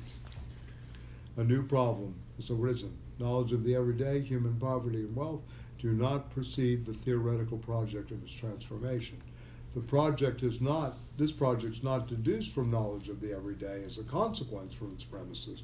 Knowledge and the process of transformation go together. If one of them precedes the other, this belongs to the project and the challenge.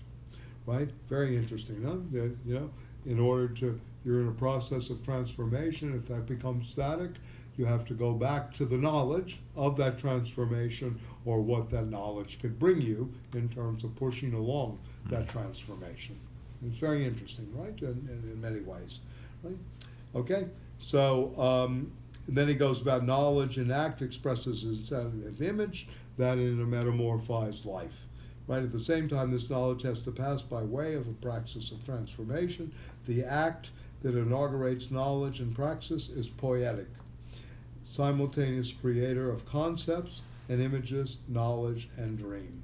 So this is very interesting, right? The act itself, the knowledge act, the act of science in some ways, and praxis is a poiesis. It's a making, it's a creating. Mm-hmm. Right? Yeah. So always this is going on, you know, this constant, you know, the thing that capitalism does is it stunts growth. That's really, you know, for an economic system that's predicated on, quote, economic growth, right, and this is a key word, growth of profits, growth of the company, expansive, all of this stuff, really what it ends up doing is really stunning the growth of the human subject. Mm-hmm. That's what it really does, and that's the great irony of the system.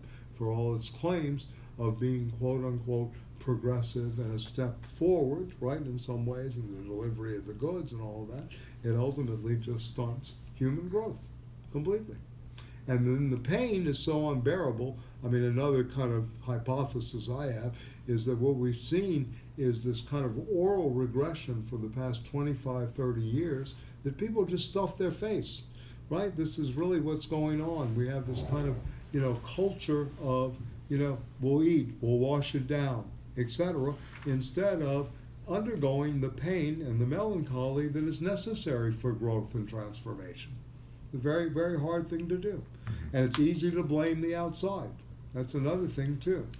If it only wasn't for the fall of the Soviet Union that we were talking about earlier, this becomes, again, a way of, you know, instead of us taking on the hard task, again, like Sartre's freedom and responsibility, or again, in the sense of, you know, undergoing that kind of melancholy of loss and really being able to face that pain, which is necessary for growth and really learning, in my opinion. I'm not talking about this in the Christian sense. I'm talking about the pain of knowledge, right? The real pain of knowledge and self-knowledge and growth, right? In a way, yeah. Which leads to pleasure. You know, it's once you're in the Stoic tradition, you learn, you've gone through that pain, you're going to avoid it the next time, right? Number one, that's a Stoic principle, an active principle. And in the Epicurean tradition, how do you avoid it? How do you see it coming, right? In order to keep the life of real pleasure and fulfillment active. So this, to me, the Epicurean Stoic traditions and philosophy play out very well in this kind of transformative Marxism. In a way, it's politics of transformation. Yeah. So anyway, just again a kind of offshoot, the margins of the text here. Yeah. Okay. So anyway, he goes on about the citio and agro cities, etc., and then the search for heirs. Right, is another chapter here. And please, you know, any thoughts here? I've never read The Golden Pot. I read other Hoffman. I read The Sandman, but I never read The Golden Pot, where he begins Romanticism before Romanticism. Anybody read The Golden Pot of E.T.A. Hoffman? You read The Sandman, No. right? No? Oh, okay. Yeah. Anyway, Romanticism went further in Germany, as in Hoffman's or else escaped into the depths of May. There was Romanticism on the left in France. Not Romanticism as in Germany. It's interesting here to begin, right? Okay? So he goes on to poetic thought in France, right? And you begin with Baudelaire. And again, I recommend a great read is Benjamin's great study, you know, lyric poet in the age of high capitalism. study of Charles Baudelaire. It's one of the great testaments to the city of light, capital city of the 19th century, and Baudelaire's relationship to it through both his poetry and his, wanderings, yeah. So, life has to be changed, etc. So it's Baudelaire and Rimbaud are the two major poets. Again, another book I read, I'm sorry to do this, but I'm not really sorry, but anyway, is Julia Kristeva's great book on poetic revolution and language. A beautiful book. It's a very early book of hers on, yeah. I think we have it. You have that at home? Yeah, It's a I great haven't book, read it. translated by Leon Rudiez, I think it is. Yeah. Wonderful sections on Baudelaire, de Nerval, Rimbaud, and Mallarmé. Yeah.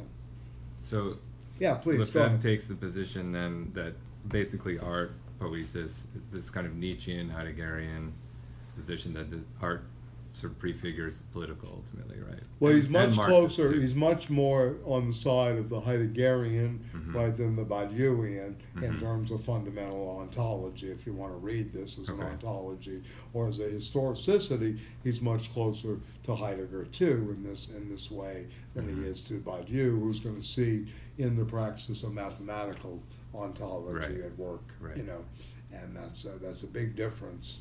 And he sort of follows versus the Marx's poiesis, yeah. sort of appreciation for poetry as well, right? That's Yes, his sort of I mean, undercurrent. whereas Badiou appreciates Marx's writings on the differential calculus. Right, exactly. You're not dealing with a small mind in Marx, Yeah. in a sense, Right. it had, many variants, yeah.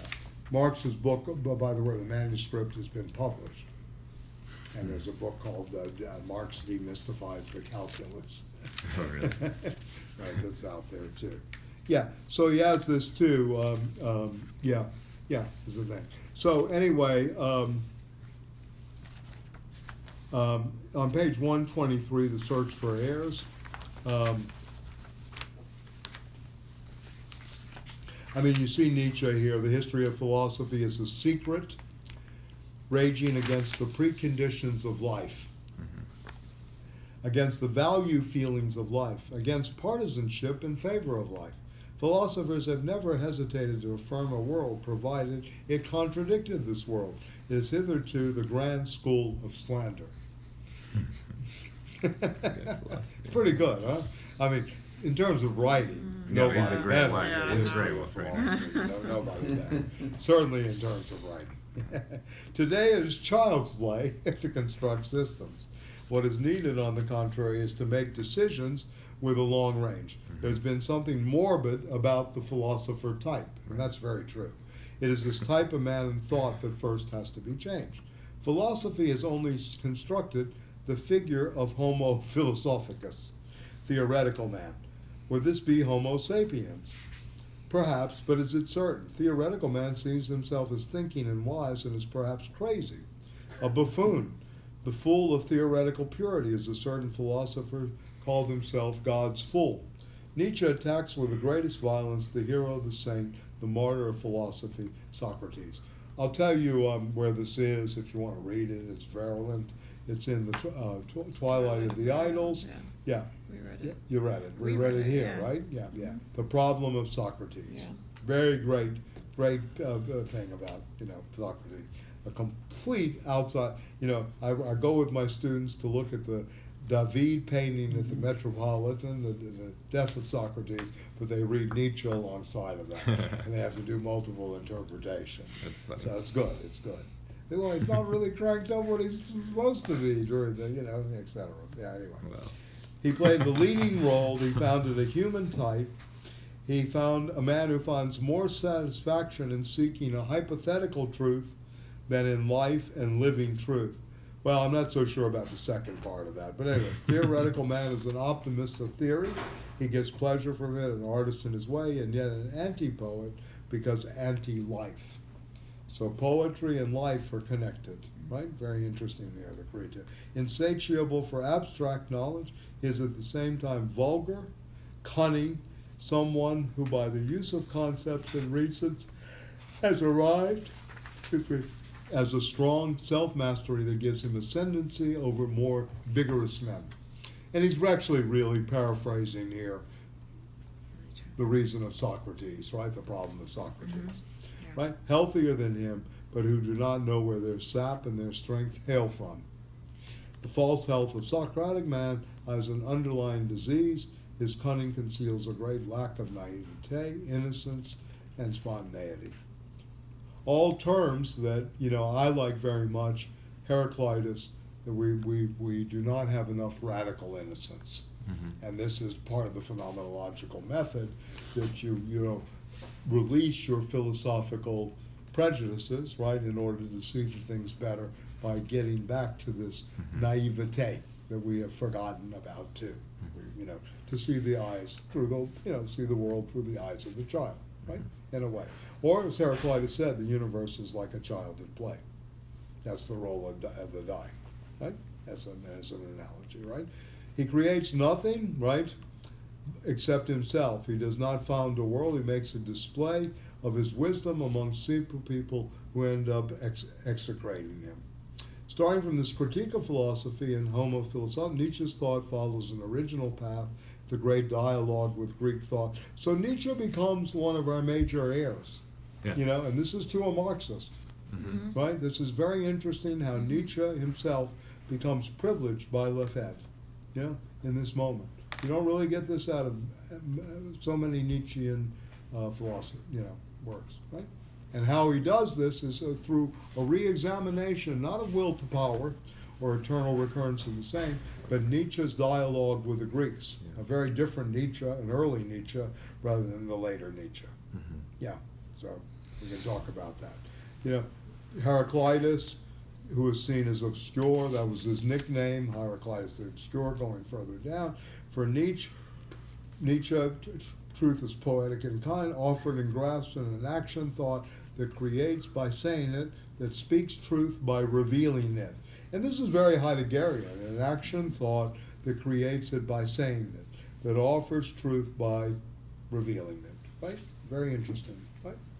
In a way, the hermeneutical circle, the moment of, aletheia, the unveiling, the unconcealing, right? This action is becomes who he is, accompanied by poetic speech. Only speech which runs through discourse can speak. Poetic expression is no way exterior to thought itself. The principle of ontological repetition is eternalize each minute. Live each moment in such a way to wish it eternal. This principle, which seems passive, is active and creative. So he's taking recurrence of the same in its active sense.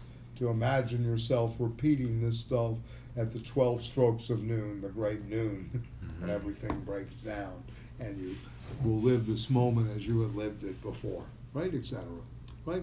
It is thus that Sigismund in Calderon's La Vida es Sueno cries, since life is so short, indistinctly weaves together truth and illusion, let us dream, my soul, let us dream once more. Very beautiful, it's very Spanish, right, in some ways, which is nice, right? And he sets off the battle, right? The struggle should always be about, let us dream once more, right, in a sense. The dream of the total man, the dream of the whole person, which was certainly Gramsci, and certainly what Lefebvre is trying to go through. Those certainly Sartre and others, right? These are thinkers, so well beyond the specialized knowledge of so much in the institutions, etc. Okay, the active principle of this kind, Nietzsche, the secret of poetry, the desire of the poet, absolute desire. It metaphoricizes into poetry sensation and sensuous perception. The instant becomes the moment, eternity. Word becomes action. The act of thought simultaneously reveals depths and detects possibilities. You can see some of Godard's, play with language in his films, very close to this too. Word becomes action, right? Right? Very interesting how this works in kind of the cinema of a Jean-Luc Godard, which, to me is still exemplary in terms of political cinema and political poetic practice, right, in many Praxis, ways. right? That's kind of a definition of praxis. Word becomes action. Yes, in many ways, yes, yeah. Poetic speech brings the bright horizon into harmony with the obscurity from which these births arise. It seizes from the accomplished its secret, that of the possible. The inaugural poetic act, this inaugural poetic act does not involve a procession of arguments and consideration. It founds a style of life. This is interesting. Versus that of argumentative rigor all the time, right? Based on principles in formal logic, etc. You want to found a style of life. Nietzsche sought this both in a heroic creation, the overman, and the repetition of the same eternal recurrence. Finally, in their identity, the overman being he who offers the truth of eternal recurrence. And consequently, this is interesting, the identity of memory and image, the same, right? Knowledge and recognition, birth and resurrection. According to Nietzsche, this unity forms the present, acceptance of the present, and yes, before life, and inaugurating at last the genuine life. The new birth, and again, going back to this notion of radical innocence, the new innocence. If death bears within it life, and life bears death, if sorrow contains joy, joy, sorrow, being that nothingness changes places and meld into each other, then the future is innocence, is innocent, and being rediscovers great innocence and becoming. This is a commentary, obviously, on Heraclitean fragments, and again, very interesting. One of Marx's favorite, pre-Socratic philosophers, alongside, of course, Epicurus. Loved Heraclitus.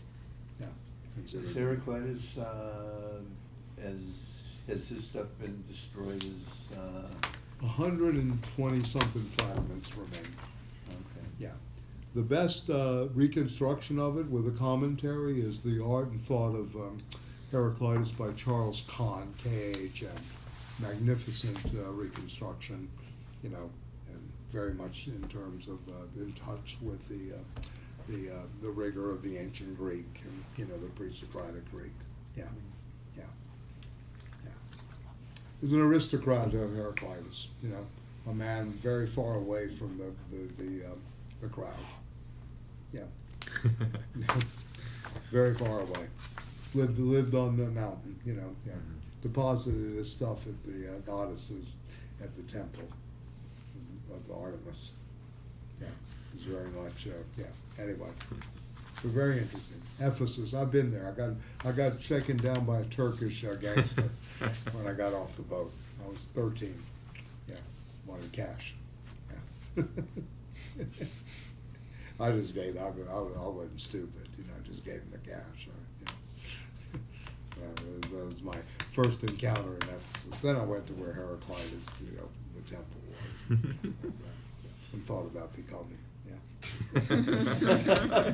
And where's my money? Anyway, all right. So this is very good. This is a kind of an attempt to come full circle from alienation, obviously, too, going back to the economic and philosophical manuscripts and what he's about in some ways. Okay. So then he goes on to Heidegger and praising the thing and what Marx has to do. So again, the heirs are the pre-Socratics, Nietzsche's version of philosophy. Then he's going to go into Heidegger and Marx together, which is actually a very interesting combination. And I know I put this name on the board before. Not read much in the States, very little currency in the States. He should have more. Kostas Axelos, the Greek philosopher. His lectures called Futures Marx are out now on Heidegger and Marx. Very, very good. And this is what Lefebvre is working with here, is Axelos' thinking. Axelos is the one who comes up with the term planetary technology, which is obviously borrowed from Heidegger on the question of technology, and reserve stock. Many ways. So.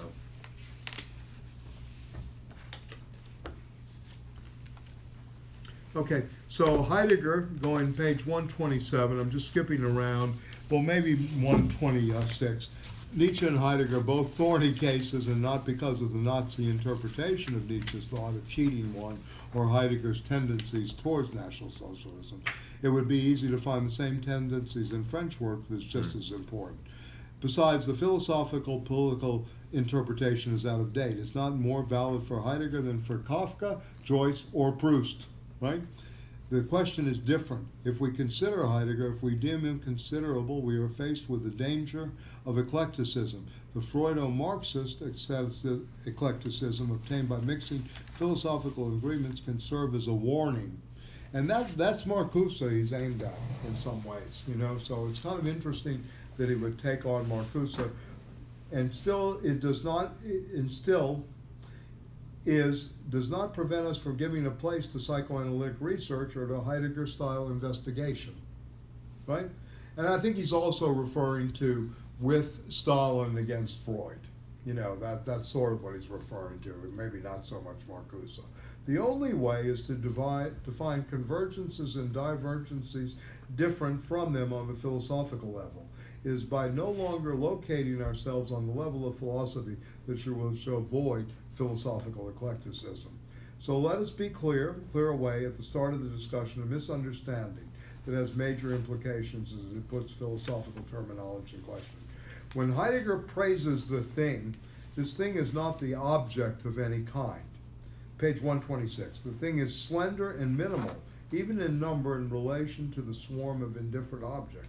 The thing is the jug, the ring, the mirror, the vase, the works of handicraft and the works of art, but still works and in no way products of industry or technical operation in the modern sense. The knowledge of science and technology destroyed things as things, right? Well before the explosion of the atomic bomb. They reduced the thing to objective function and operation. And you know something, this is very interesting. I'm not a big fan of Dewey, but Dewey is right on point in the book, The Question of Certainty, on this, on functionalism and objects. Very, very good if you want to read John Dewey's The Quest for Certainty. I think that's his, I've had disagreements with some people about this, but anyway, it goes without saying. Some people think Experience in Nature is this great work. I really think The Quest for Certainty is much more important for our times. But anyway, okay, there are scarcely things anymore, and their thingness remains in the begotten and forgotten. To make the thing appear again, accordingly, means rediscovering materiality, in the sense in which painters and sculptors speak of the matter that they work, they color, they clay, marble and its grain. It also means rediscovering the meaning of the thing, the humble and the sacred, the jug that pours water and wine, that is used for libations and offerings, that gathers round it, a round table or altar, the living and the dead. Or again, the wedding ring, this band of gold that unites and imprisons, we may add, with an irony that is foreign to Heidegger. Right. That's Lefebvre, you know, who was, you know, for lack of a better term, you know, a friendly womanizer. You know, he didn't use it as power, but he, you know. Yeah. Anyway, all right. Heidegger thus pursues the restitution, and this is interesting, of the sensuous. So in some ways, Heidegger becomes much more of just the peasant overlooking the flock or the shepherd of being. He becomes the restitutor of the sensuous, right, or rather of the practico-sensuous, right, that Marx in the 44 manuscripts and taken up by Nietzsche. He pursues it in his own fashion, simultaneously conceptual and aesthetic. The thing, as work of creative activity, founds around it an activity, a praxis, and even a certain universality of praxis. The word thing and ding mean a matter, everything that it touches, concerns, gathers men, and something that is in question. The same holds for the word res publica, the matter, the lawsuit, the case, the public thing. What is the lawsuit? What is the case? All this. The thing as created work creates a little world around it. Interesting, huh? It's a nice interpretation. Was ist das Ding? You see another level here at work relating it to Marx of 1844, right? You know, Heidegger's great lectures. That's a beautiful text, Was ist das Ding? Have you read, this is a beautiful, what is the thing? You know, Heidegger's lectures on Kant's thing in itself. I read them, yeah. Yeah, I know you Yeah. did, yeah, Yeah. yeah, yeah, yeah. Beautiful attempt to look at thingness and what is the thing, Yeah. das Ding, yeah, yeah. And Lacan plays with this called the Freudian thing. Yeah, the Freudian field, the champ, as well as the Freudian ding, the ding. He looks at the Freudian thing instead of the object, which is interesting. What is the practical sensuous activity of this? Yeah, very interesting the way Lefebvre, works this through. Yeah, okay. Hegel left a great deal of ambiguity in his dialectic around the concept. In the thing man realizes himself, he also loses himself. So this is alienation at work, right? In the Hegelian sense, right? And also in the psychoanalytic.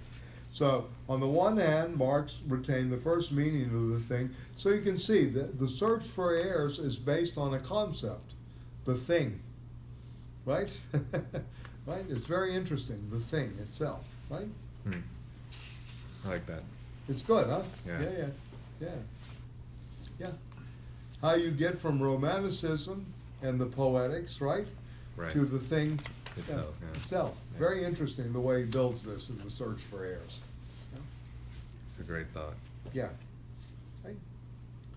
So, loss of self in the abstract object, money, the commodity. On the other hand, he retained the second meaning, the product and the work.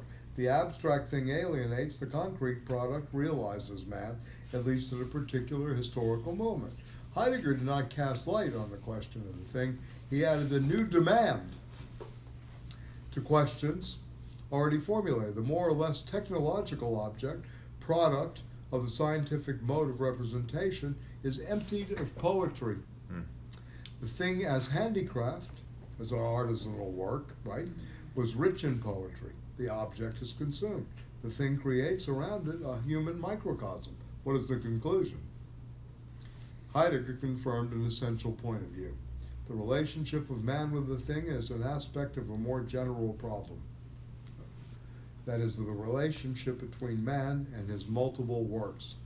Undoubtedly, Heidegger's lack of the theory of alienation, or the double relationship with object and thing, presence in alienation, reality, and reification, prevent him from answering this demand. Besides, the cult of the handcraft thing, somewhat archaic, translate in Heidegger into a touching sentiment of the home, patriarchal and Germanic. We shall discover with Gaston Bachelard, through his refined analysis of dreams on the elements, on space. That's the Poetics of Space, another book I recommend highly. Beautiful, beautiful writer, was Althusser's maître, his master in terms of his dissertation. Okay, for Heidegger, the home is the dwelling, stable and sacred, profound and open. The image of the home of the dwelling runs through and inspires a wide-ranging reflection on building and inhabiting. This is from Building, Dwelling, Thinking, is the piece of Heidegger's, right? Deeply connected with techne and poiesis. The home figures and symbolizes the individual being and his consciousness, or conversely, more than a symbol. Consciousness is not really a word that Heidegger uses. I want you to be aware of that. So sometimes these French writers, and I mean, I'm a kind of stickler in certain ways, it's really maybe, and not individual being either. It's Dasein. Yeah. It's the there-ness of the being. Right. So in a way, the topology is being lost here. I'm not trying again It's a good point, yeah. dis Henri Lefebvre. Not at all. I think this is a masterful, attempt to give us a kind of new pedagogical model, or et cetera. Yeah. But at the same time, it's good to remember that Heidegger is about place. Yeah, not only about just home and space and et cetera. Yeah. It's interesting, like Yeah. we were talking earlier about the primacy of the object in Adorno. It's kind of what Heidegger does the same in a way, right? Absolutely. He tries to return poetics back to the object. Yes. ultimately. Yes, absolutely. Same idea. That's right. That's great. I mean, also, Stiegler takes this up too with savoir-faire, Oh Yes. Yeah. which Yeah. is like Stiegler's lost. our forgetting is Yeah. we have forgotten the question of poiesis. Yeah. Yeah. It's very well done for Yeah. today. We have forgotten, instead of the question of being, we have forgotten the question of poiesis. Yeah. What is it to make? What is it to create? Right? In a way. Yeah. We can design, everybody talks in terms of models, but models is not creation. That's true, yeah. Modeling. yeah. It's interesting, very interesting the way this is going on, how deep, you know, and the deepening of the structure it really is. Kind and of where for we its are. mimetic qualities, ultimately, Yes, right? right, Yeah. that's right, that's correct, right, that's correct, Hmm. yeah. I mean, we're living in a very elementary Platonic cave. Mm. It's just part of the problem, you know? All this knowledge, but we're still, the overabundance of knowledge, we're still in this kind of Platonic cave, you know, seeing shadows casted on the wall, Mm. right? Yeah, can't get to the things themselves. Okay, so anyway, the home figures, so he goes on this analysis of Heidegger. Now you begin to see the difference between the rural, right, the provinces and the city, because for us, ourselves, here it is the city rather than the home that offers a capital theme and a profound symbolism. So this is where Lefebvre wants to go outside the provinces to the city, you know, i.e., again, why he, you know, or for example, why he wrote E.G. for, you know, the urban revolution, the right to the city, and other books on this, right? Of which was taken up by Neil Smith at the Graduate Center, and certainly by David Harvey. You know, Lefebvre was very important to both of them. Hmm. And, you know, yeah. Interesting. So, interesting in this respect.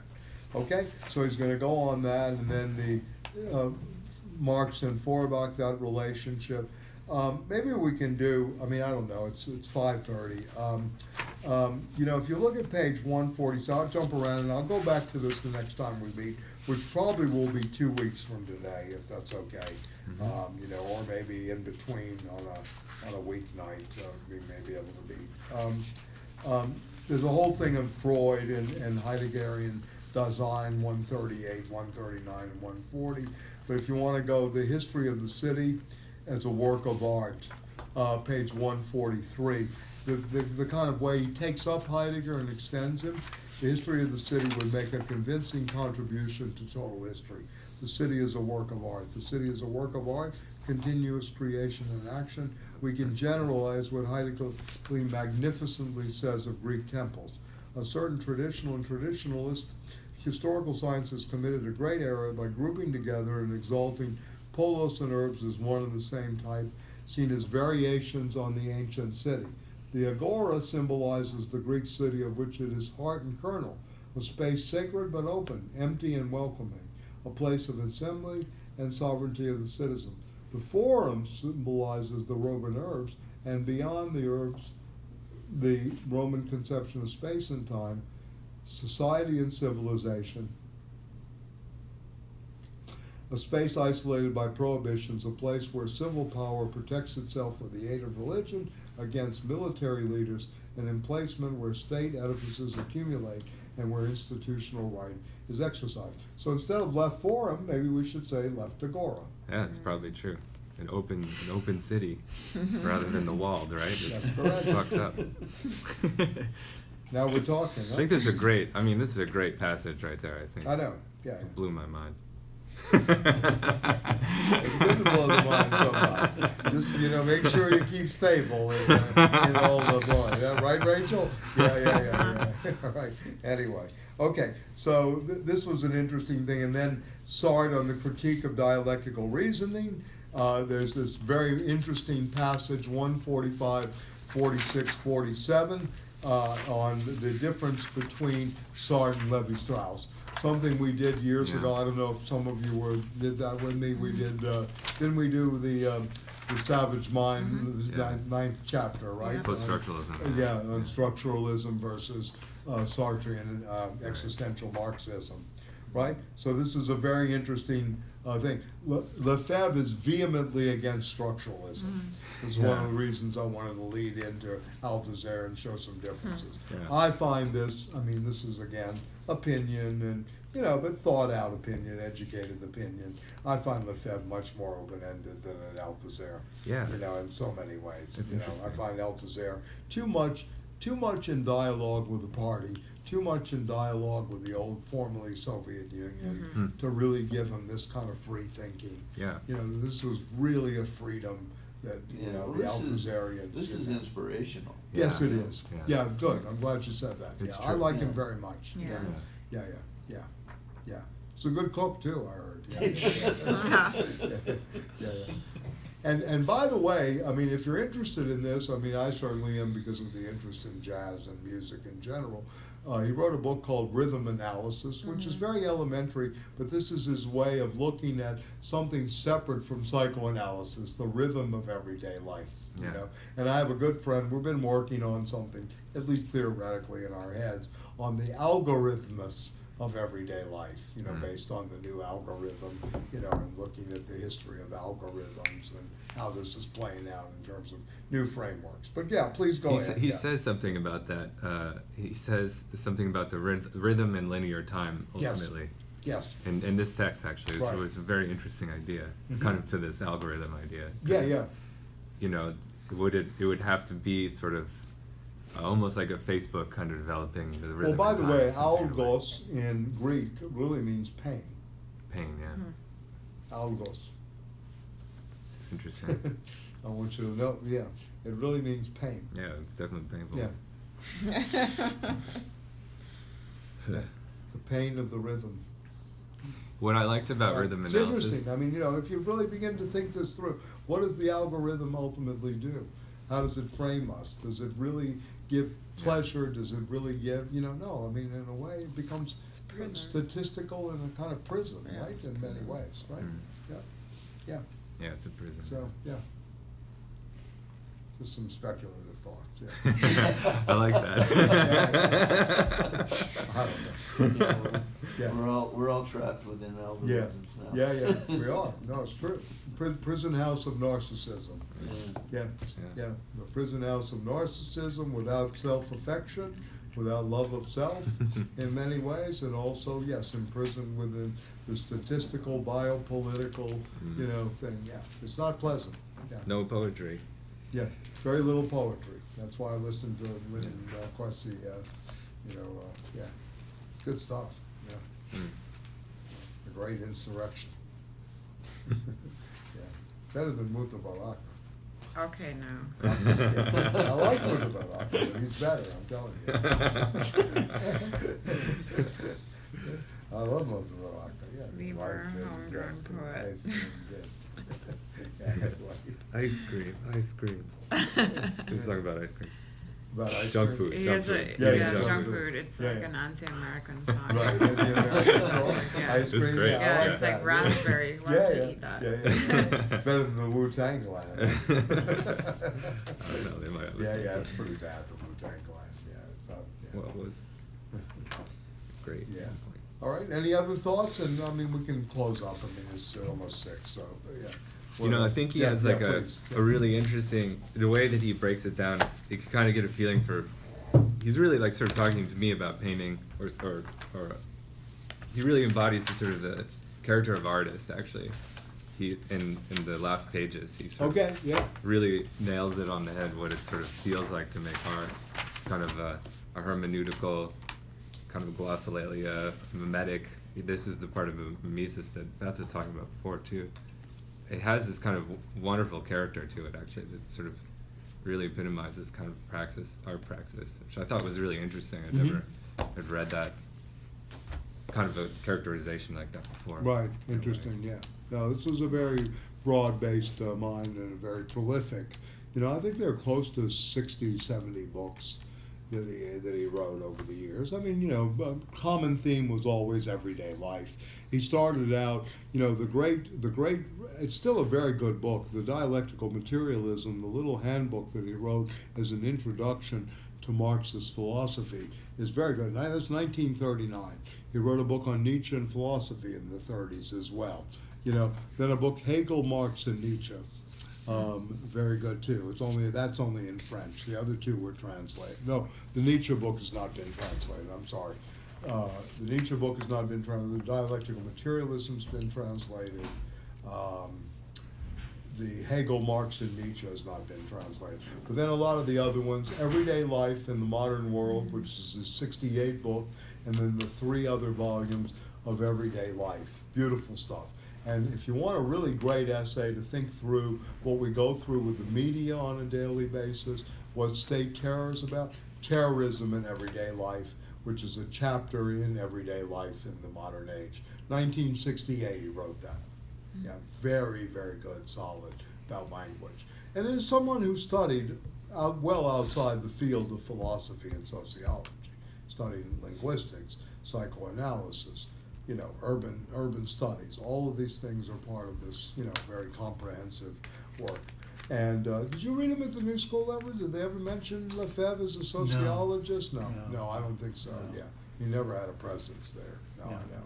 Yeah, yeah, We didn't do much on the Europeans at all. yeah. That's right. They had this one guy, Peter Lutz, who was from, Yeah, I remember. he was the Peter Lutz. Weber, Weberian yeah, scholar. from, Yeah. from Munich, I think. Uh-huh. He was the only one, the Germans paid for him to come over, actually. Right, but they did a lot of that. Yeah. But he was there for once and I like Werner He died Marx, not that long after that. I don't know, Yeah. he committed suicide. He did, okay, yeah. Werner Marx, owned a factory in the Bronx, and he would come. He endowed a chair at the He might have, And- that might have been money that they endowed at the New School. This would have been 1975 or yeah. 76. Werner Marx was a friend of Heidegger's. Yeah, owns a big factory. I forgot what kind of factory, but it was in the Bronx. So he came here to check on business, and then he would give lectures, and then he endowed the Werner Marx chair at. Albrecht Wemmler was a recipient of the chair one time. Another character, right? Who was in mental institution for 3 years after being at the New School. Right, anyway. Yeah, interesting. So it was Parsons mostly, right? Parsons, Mills, I guess. I think so. I didn't do that much in theory when Reisman, David Reisman, social I stratification. was a political science major. Oh, I see, okay. Yeah, I didn't do, I mean, Yeah. No, Lefebvre never made it into the, see, that's another problem, that so many people are not exposed to this. Mhm. So when people are, very bright-eyed and open at 18 to 30 or 25 or whatever it is, they don't get any of this. I mean, it's really sad, in a way. I mean, yeah. I had Right. Morgenthau as a teacher, Oh, yeah. Padover as a teacher. Saul Padover was Saul there, Padover. yeah. Yeah, well, that was a good mind, yeah. So, anyway, yeah, so magnificent. So what we'll do, why don't we do this? I can make a link, to the Althusser next time, and we'll do the Althusser and the Negre together, because the Althusser, to me, is a come down. I mean, it's important, the way this was working as a historical curiosity, and maybe for our purposes. But I mean, if you read the historical task of Marxist philosophy, you begin to see, the kind of anti-humanistic moment here playing out, whereas, Lefebvre is still in philosophical anthropology and a kind of humanistic Marxism. And so we can maybe draw these distinctions and see how they can be at least rethought or reintegrated into a curriculum or into, thinking towards the future. And the Negre is short, I can talk about that as a background and maybe come full circle to Coletti and Della Volpe. And if we don't do it all in the next session, probably can do a short session after that. So I'm not sure. It would be either, maybe not this week or next weekend, but maybe the week after that, the week of February 4th, maybe on are people good with a Wednesday or a Thursday night, 7:30, if we want to do one? Or Michael, I can't do the week, but you should just go. During ahead the anyway. week, you I can't? can't do the week. Oh, you can't do I it would during till the week, 9. till 9 Yeah, o'clock. so- Okay, I'll do the weekend, and I'll do February the 9th. Okay. Yeah. Yeah, that's Great. February 9th will be the next thing. I think it's the 8th or the 9th. The 9th, I think I'm The right. 9th Am I is right? Saturday. Yeah, Saturday. So Yeah. February 9th, we'll put that out. I prefer that And then too. we'll probably wait 2-3 weeks before, I've had some insight into psychoanalysis. I don't know, I've been reading a lot in psychoanalysis. So I'm gonna be framing up that stuff. Great. Maybe I'll even have a working syllabus up for that Perfect. venture.